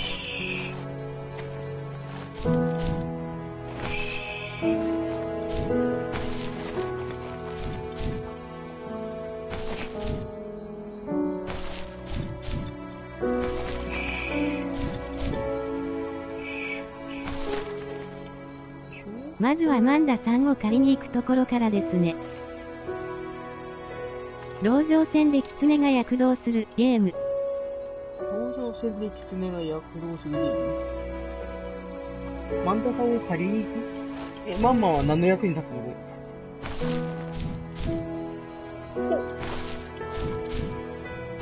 ちょ。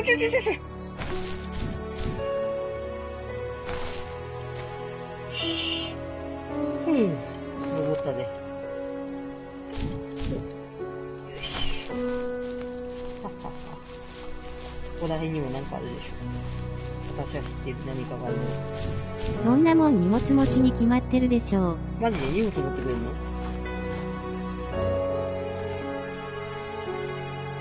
いやー、登った。てか、すごい空の色してるよね。緑色で空って。青じゃなくて緑だよ。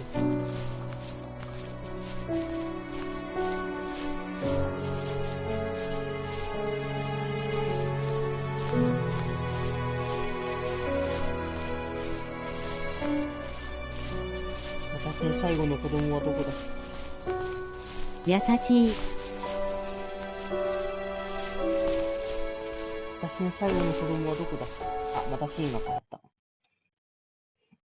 7号円払ってみんな紫バッグ作るんですから、荷物持ちは大事なんすよ。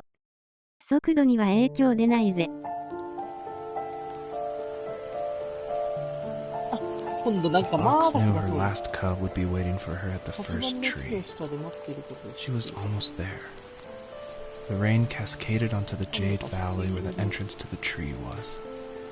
Life was protected there, because that's where life began. It was now only a mother and a daughter left. Items from my life still dotted the ground as she moved closer to her destination and destiny. あそこどうやって行くの？結構怖いけど。うわー、怖っ。あれだ。すげえここ怖い。待って、これは怖い。怖すぎる。今度時間の合う時にエペン混ぜてください。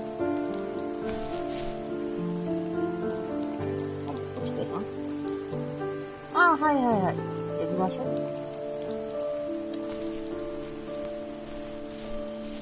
スペさんも昼にインしてることあるもんね。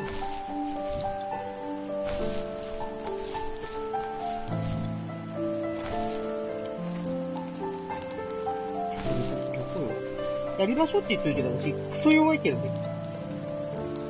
今、ランクはシルバー2に落ちます。ここで降りよって。やばい、これ、レジェンドじゃないと無理な高さなんだよ。さすがにこの狐これイササイにキャリーしてもらいましょう。何言ってんだ、マンマがキャリーしたよ。これ、まあ、降りても多分大丈夫ないけど、さすがにちょっとこの高さ怖いぞ。怖っ。うわぁ、怖っ。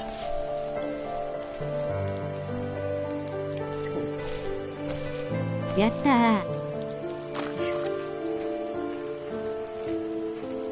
サンマンも昼にやってる、ゲームしてること多いからね。見かけたら声かけてください。あれちょっと待って、あそこ上になんか意外とイササイが指示出しするとうまくいくんすよね。私は常に暗地を探してるから。暗獣の地を。ちょっと登れね。ちょっと待って、あれ上にない？なんかないならいいんやけど。光の風にかけたらないか。私のスターが。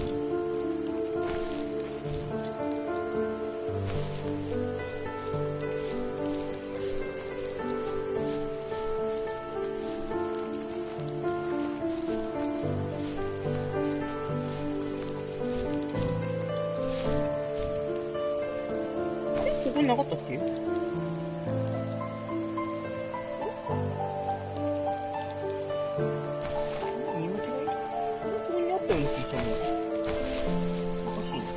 まあ、このからくりはイササイが指示を聞き逃すことがあっても、みんなは聞き逃さないってことなんすけどね、わら。うるせえな。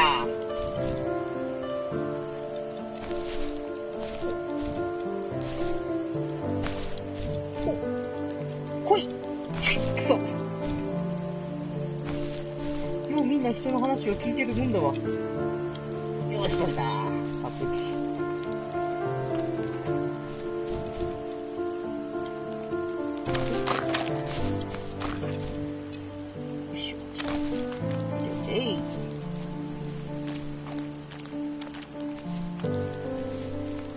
なるほど。なるほどや。よし、オッケー。意外にこのゲームこれで終わりやったら短くするんだな。あ、上になんかある。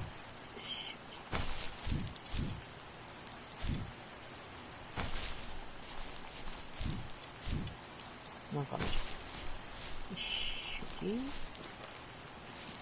At the end of high school, I felt something I hadn't felt in a long time. Drive. I looked into the best architecture schools on the West Coast and got a dose of reality when looking at other students' portfolios and the high cost of tuition. I still wanted to be something, to be the next Alvaro Siza, and to make those thousands of sketches worth something in my grand history. ルタの王イササイ But じゃん。 now even an internship sounds impossible. Siza helped me understand how essential emotion is in architecture. And he also said light is the real composer of space. I like to think these glints of light, like not finding a job, or even a strange dream about a fox, are something I should be thankful for, even if the illuminated space is something I'm less than comfortable with. わけわからんねんだよ、この人。何言ってんの、この人。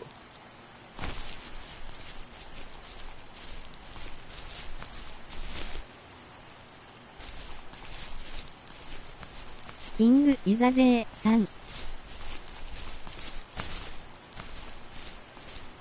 なんかある？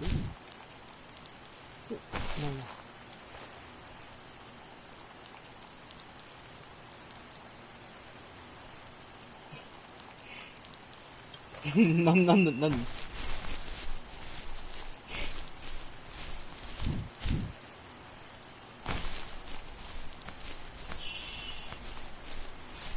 私の子供はどこや？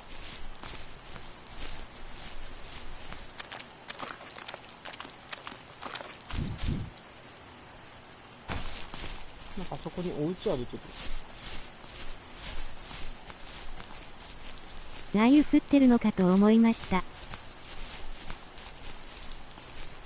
騙されました。ちょっと雨降ってる。あー、なるほどね。そうこれ、落としてんすよ。どこだっけ？天気悪いとこあったよね。九州やったっけ？なんか、結構警報出てた地域があったような気がする。結構天気良かったけどね。なんか未だに梅雨に入らないんだよね。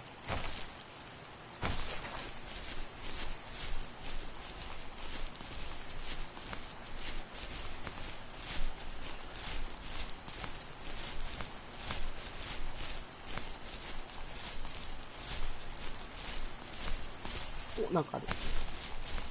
はっはっは、なんかあるよ。わざわざここまで来た甲斐があって、何かがあるよ。でもなんか、大したものじゃなかったよ。な、これ。テーブル？なんか、5月ぐらいからずっと梅雨なんすけど。ああ、そうよね。そっちの方早かったよね。でもずっと降ってるわけじゃないでしょ？梅雨でも。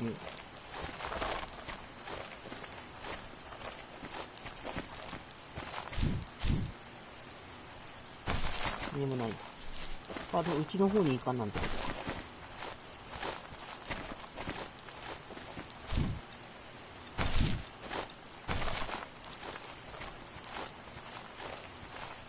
梅雨入り、北陸は梅雨入りってまだ言われてないはずなんだよね、多分。ここ2週間ぐらいは割とずっと雨。ほんと。洗濯物は困るよね。やっぱり雨が続くとね。あ、なんかそこにあるじゃん。じゃあそこ行こう。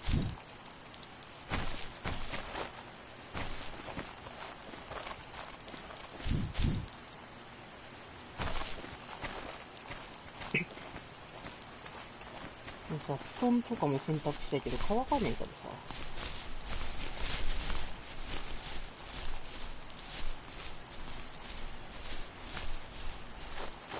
ほりほり。My dad was super supportive with my college plans. こ To a ちら神 point. 奈川は、大して梅雨 Things っぽ were くない okay です。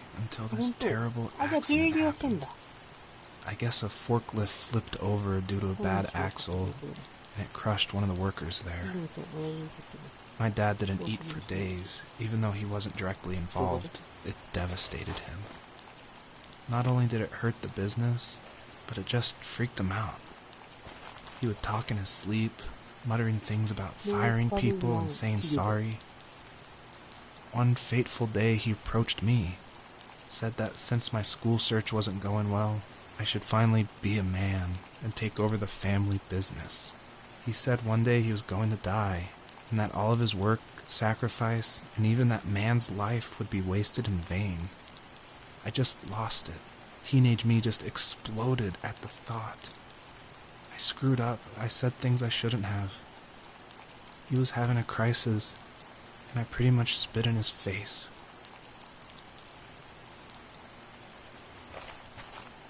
新聞になってる。じゃあ、アンカレッジスターかな。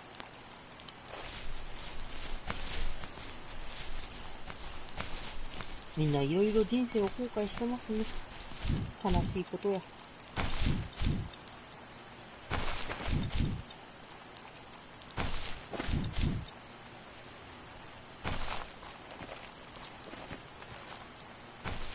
なんかいる。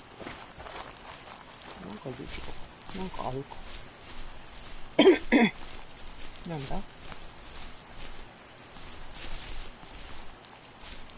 ああ、抹茶を切りませんか。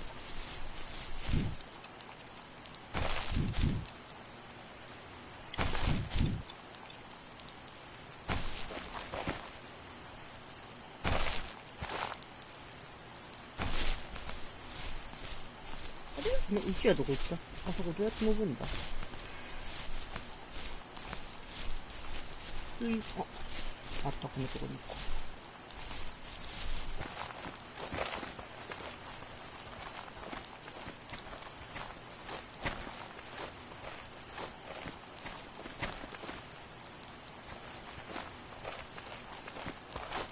登れる？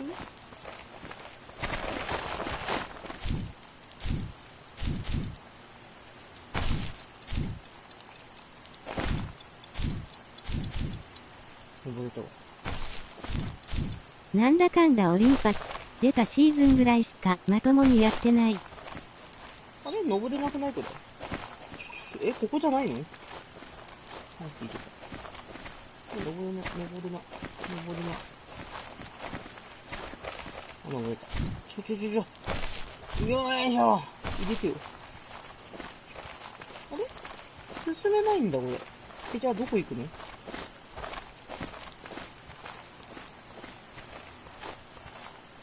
意味わかんない。なんだっけ。どこ行くの？ここじゃないんだ。オリンパス出たシーズンぐらいしかまともにやってない。あ、オリンパスはあまりやってないってことか。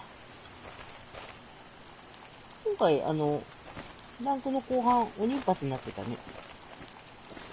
どこ行く？あ、そこにもなんかあるわ。いいけどね。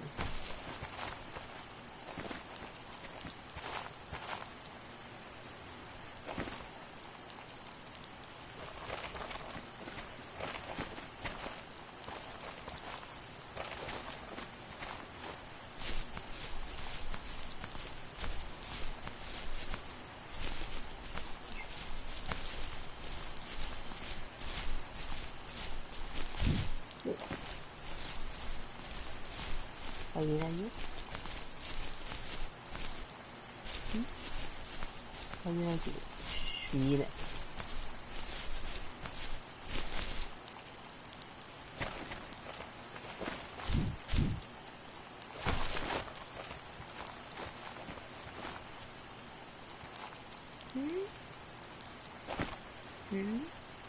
どこ行くの？こっち行っていいか？潜っていこう、これ。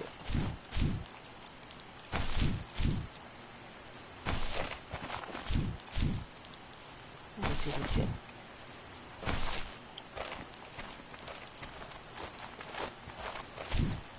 行けなくない？行けないな。じゃあどこ行くの？なんだこれ。行き先がわかんないぞ。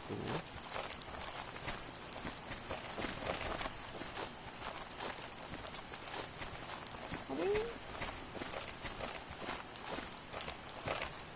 なんだこれ、どこ行けばいいの？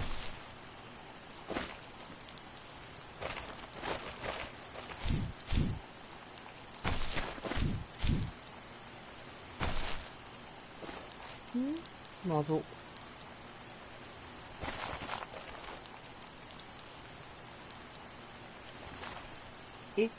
れ何？どこ行く？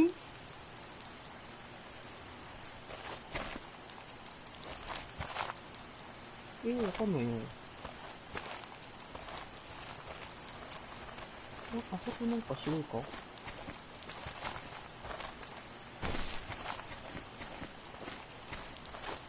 家登れるかな？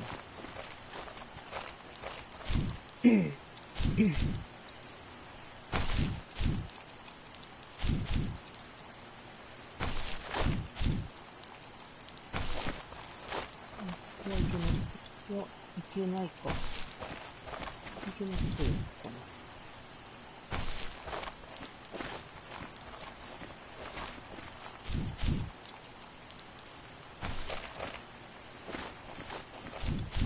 これはこないっぽいな。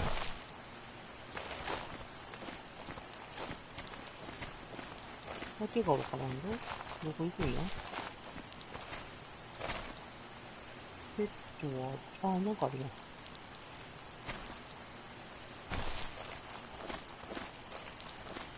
それが一個。あとどこ行くんだ？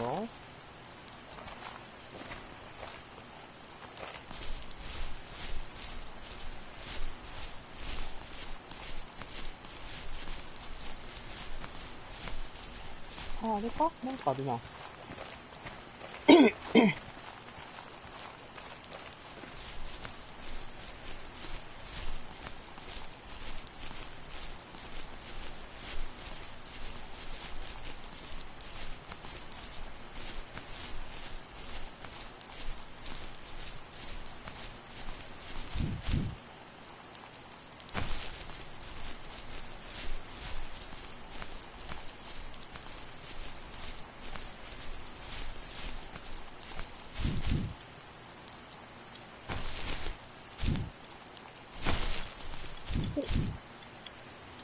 よし。よし。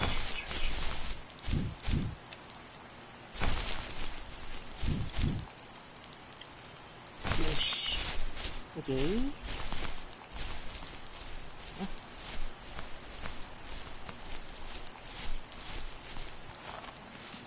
Was that the last time you talked to him? No, I called on holidays, and he would call on my birthday. I guess we acted like nothing ever happened, which was stupid. Didn't want to ask about his lumberyard, and I'm sure he didn't want to ask about my job search. I never went back and visited. I think the last conversation we had was about what movies we had seen and what exactly a best boy is in the credits. I thought he would be here so much longer.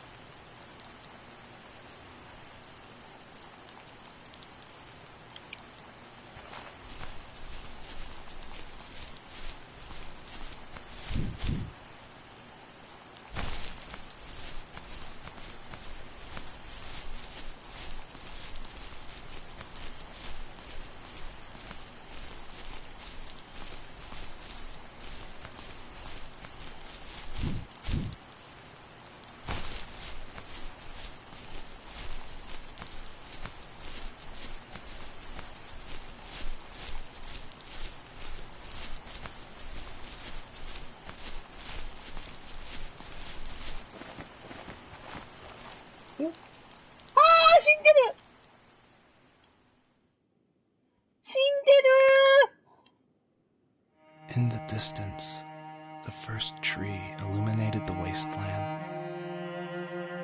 She couldn't go home anymore. She ちょっ did the と見 only てよ、 thing こ she れ。 was このうなだ capable れ具合 of, よ。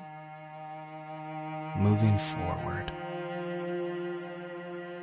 My dad died alone in the middle of the wilderness.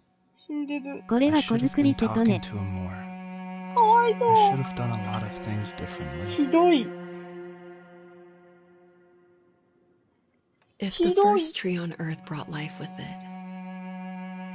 if it taught the birds to sing and fly and showed saplings how to grow, かわいそう。 what could it do for us?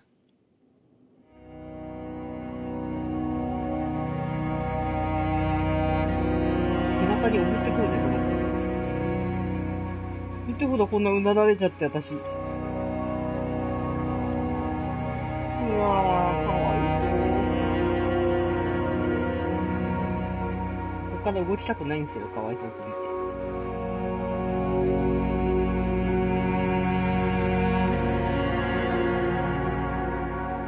供がみんな死んでた。ひどいゲームだ、これ。クソゲーだ、クソゲー。クソゲーだよ、クソゲー。クソゲーなんだけど。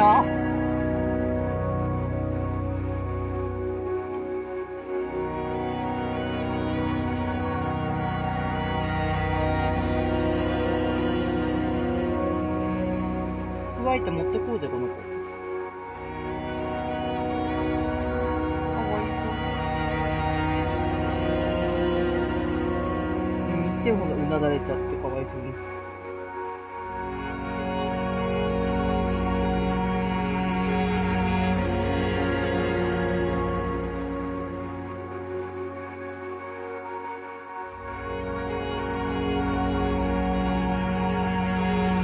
走れなくなって、とぼとぼとしか歩かなくなった。足がなくなった。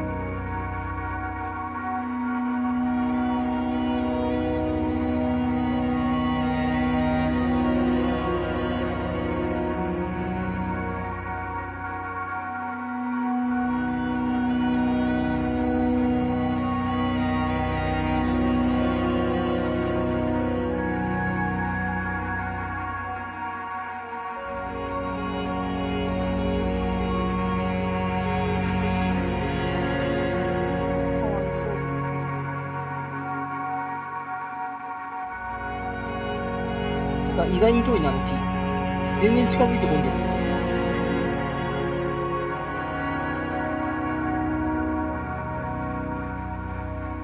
見てくよ、そんなうなられたね。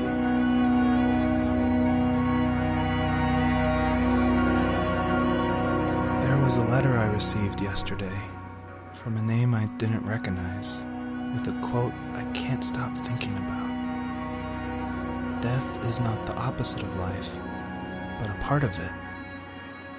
More and more, I'm realizing one important truth. Each of us have our own journey to the first tree.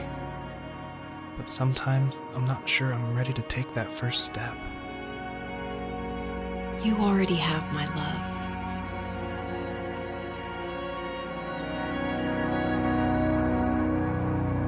これ行けねえし。なんこれ、行けねえし。どこ行けって。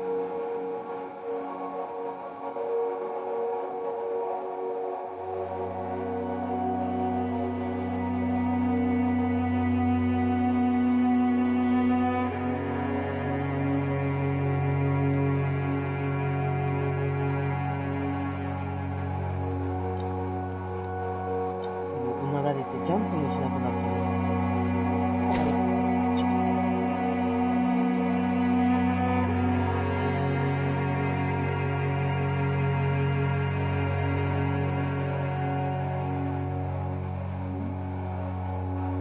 これであって。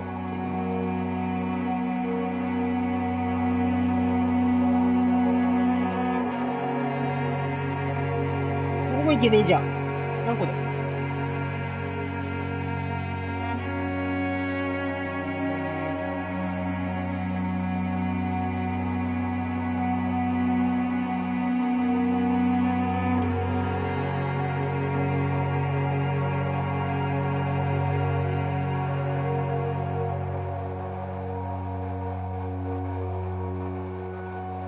ここで乗るのか。ここ乗るの。ゲームオーバー。かわいそう。ゲームオーバーだよ、マジで。見てこのかわいそうな姿。うわ、下向いて。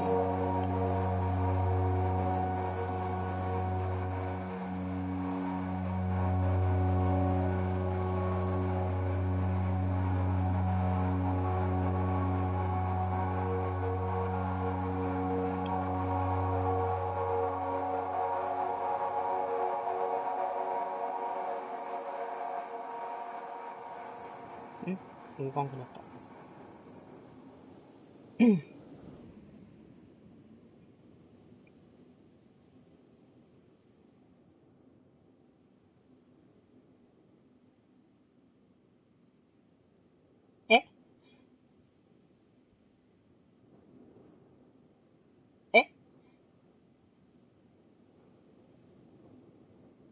えどういうこと？意味わからんねんけど、何これ？子供たちに最後にもう一度だけ伝えたいメッセージがあるかを狐に優しく尋ねる。どういうことよ。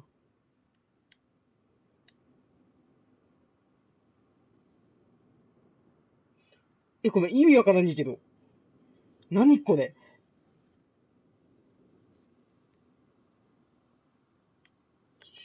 意味わからんねんけど、何このゲーム？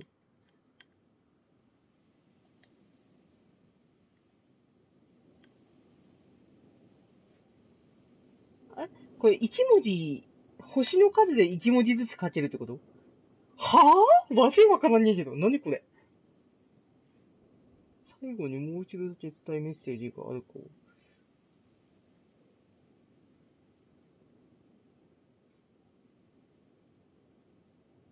ごめん、意味わからんねんけど。何これ？何かてって？子供たちに最後にもう一度だけ伝えたいメッセージがあるかを狐に優しく尋ねる。生き返らせてください。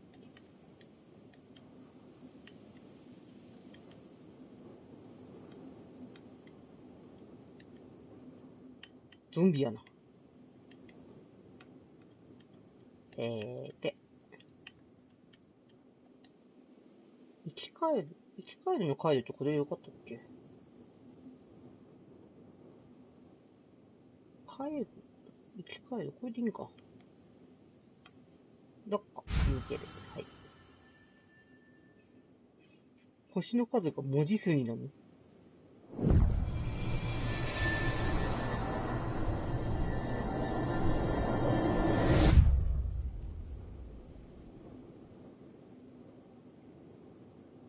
I guess her journey was over. But I have no idea.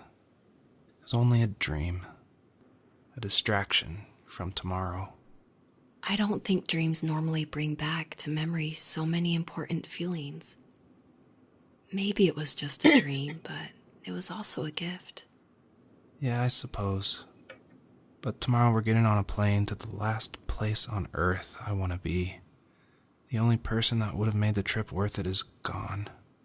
You're going to see him and be with him one last time before you say goodbye. I have one last quote for you by Emerson, sealed in an imaginary letter from me to you. It is the secret of the world that all things subsist and do not die, but only retire a little from sight and afterward return again. Go to sleep, my love. We have a big day tomorrow, but I'll be there with you every step of the way. Thank you. Thanks for listening. Good night, Rachel.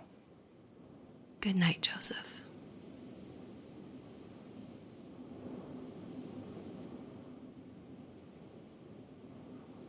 Hmm?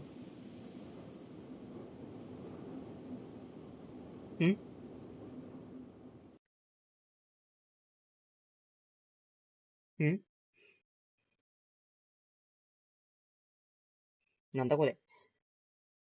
どういうこと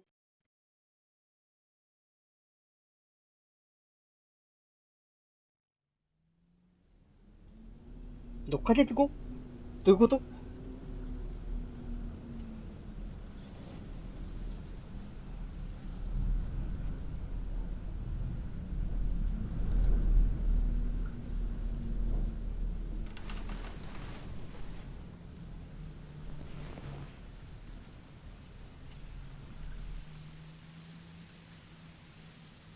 操作しろってこと？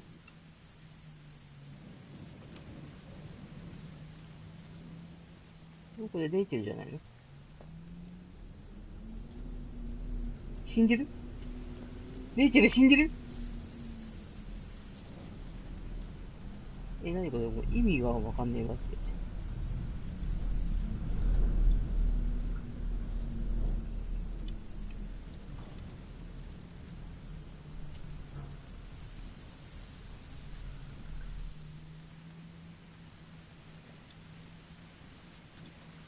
何？これどうするって？何？マジで意味わかんない。何このゲーム。何？出てけってこと？これ出るの？あ、いた。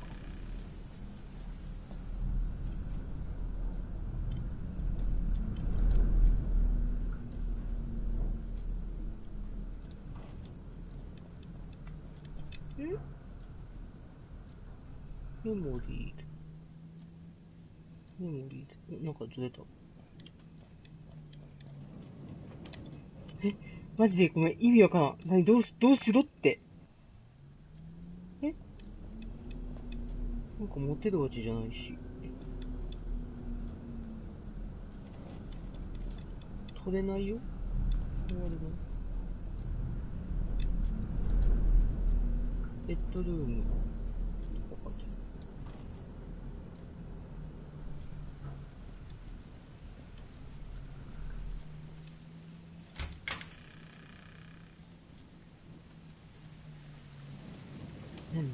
何急になんかホラーゲームっぽいんやけど、何これ？ごめん、意味わからん。何？マジで何？怖っ。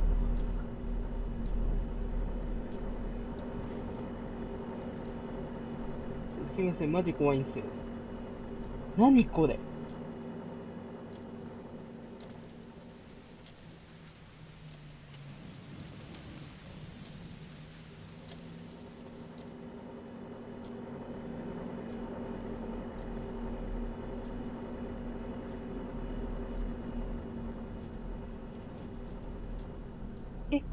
暖のつきっぱなしって危なくね？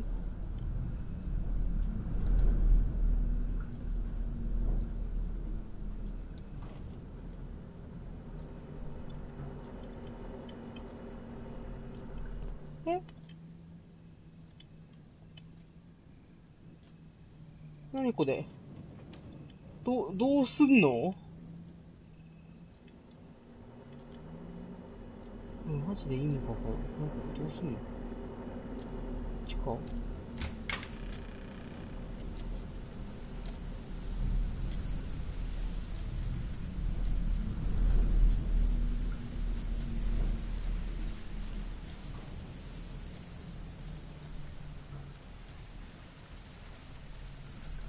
え何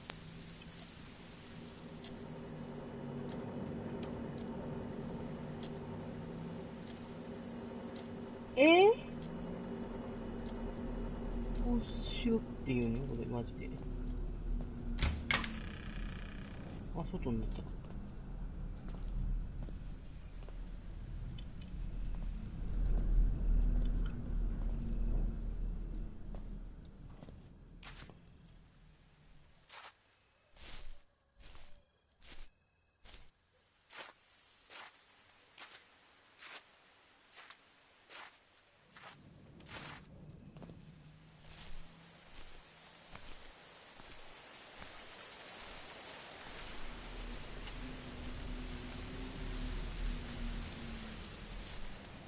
何これどうするの？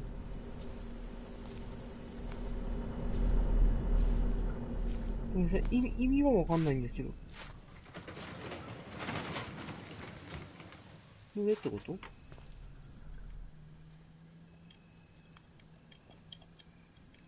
反応はしない。ジャンプはするんだ。あ、ジャンプするんだ。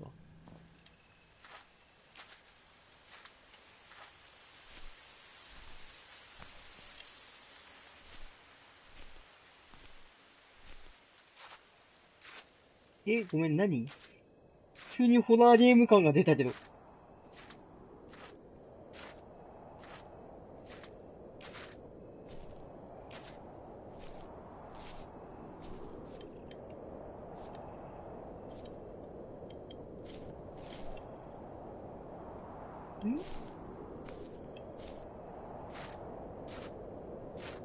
何マジで何なの？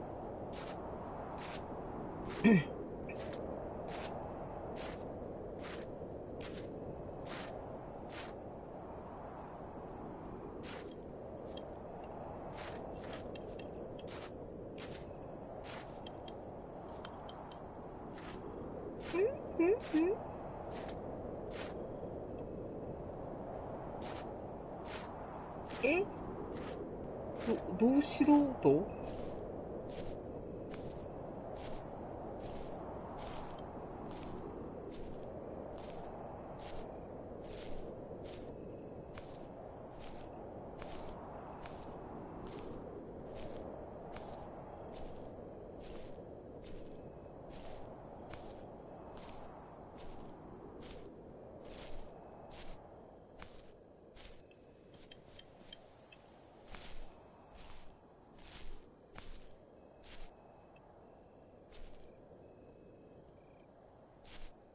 え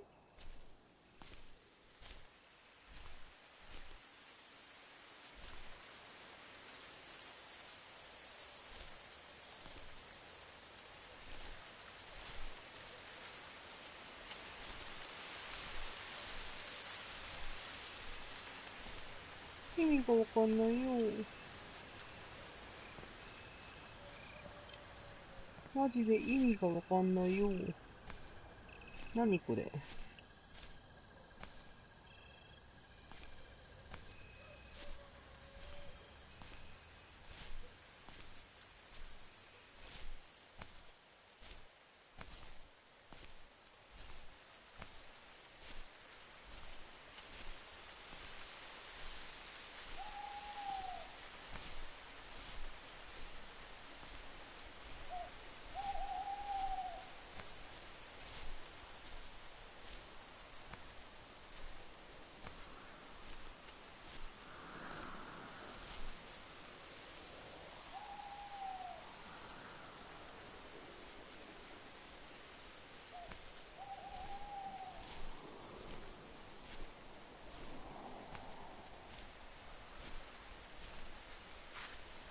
なん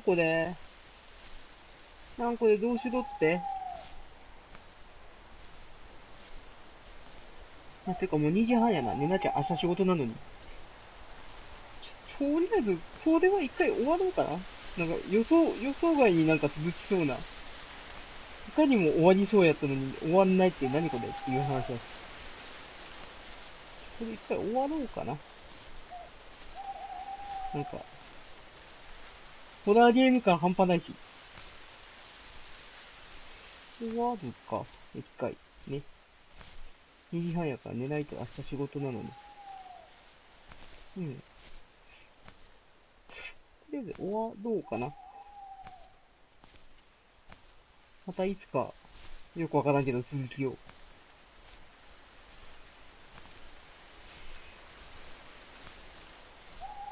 そもそもね、こんな夜中に出歩いちゃあかん。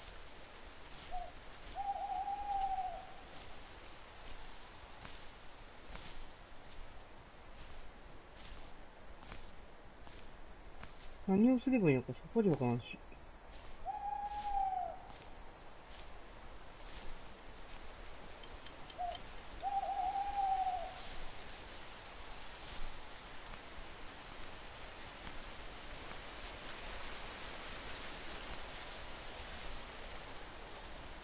マジで意味がわからん。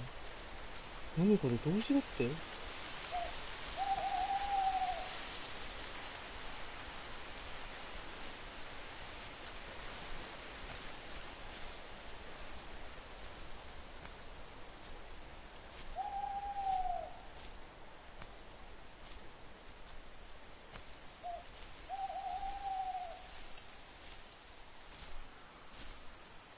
マジで意味がわからん。何これどういうこと？こ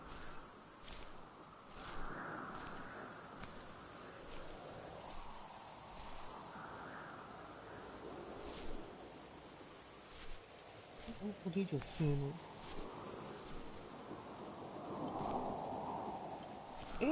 マジでなんかよくわからん。なんかどうしたらいいの？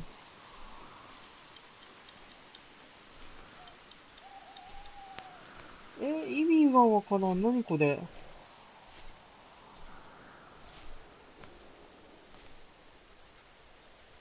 なんか拾ったりも別にできないんだよね。あ、入れた。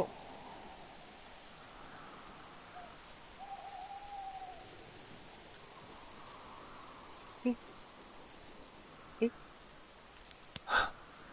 What the hell?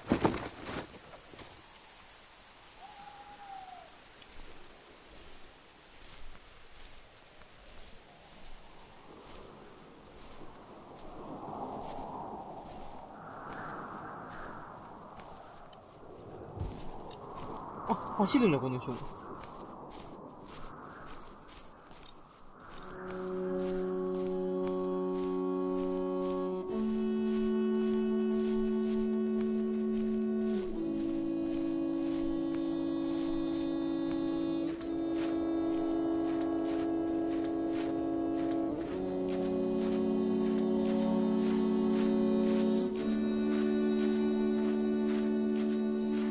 ていうか、これ続くな。終わろう。ダメだ。終了しよう。終わります。これダメだわ。寝なきゃ。はい。よくわかんないけど、とりあえず終わろう。これ続く感がいっぱい出てきた。うん。まあ見て子供たち、殺された子供たちがかわいそう。とりあえず、寝よう。終わり。ということでおやすみなさい。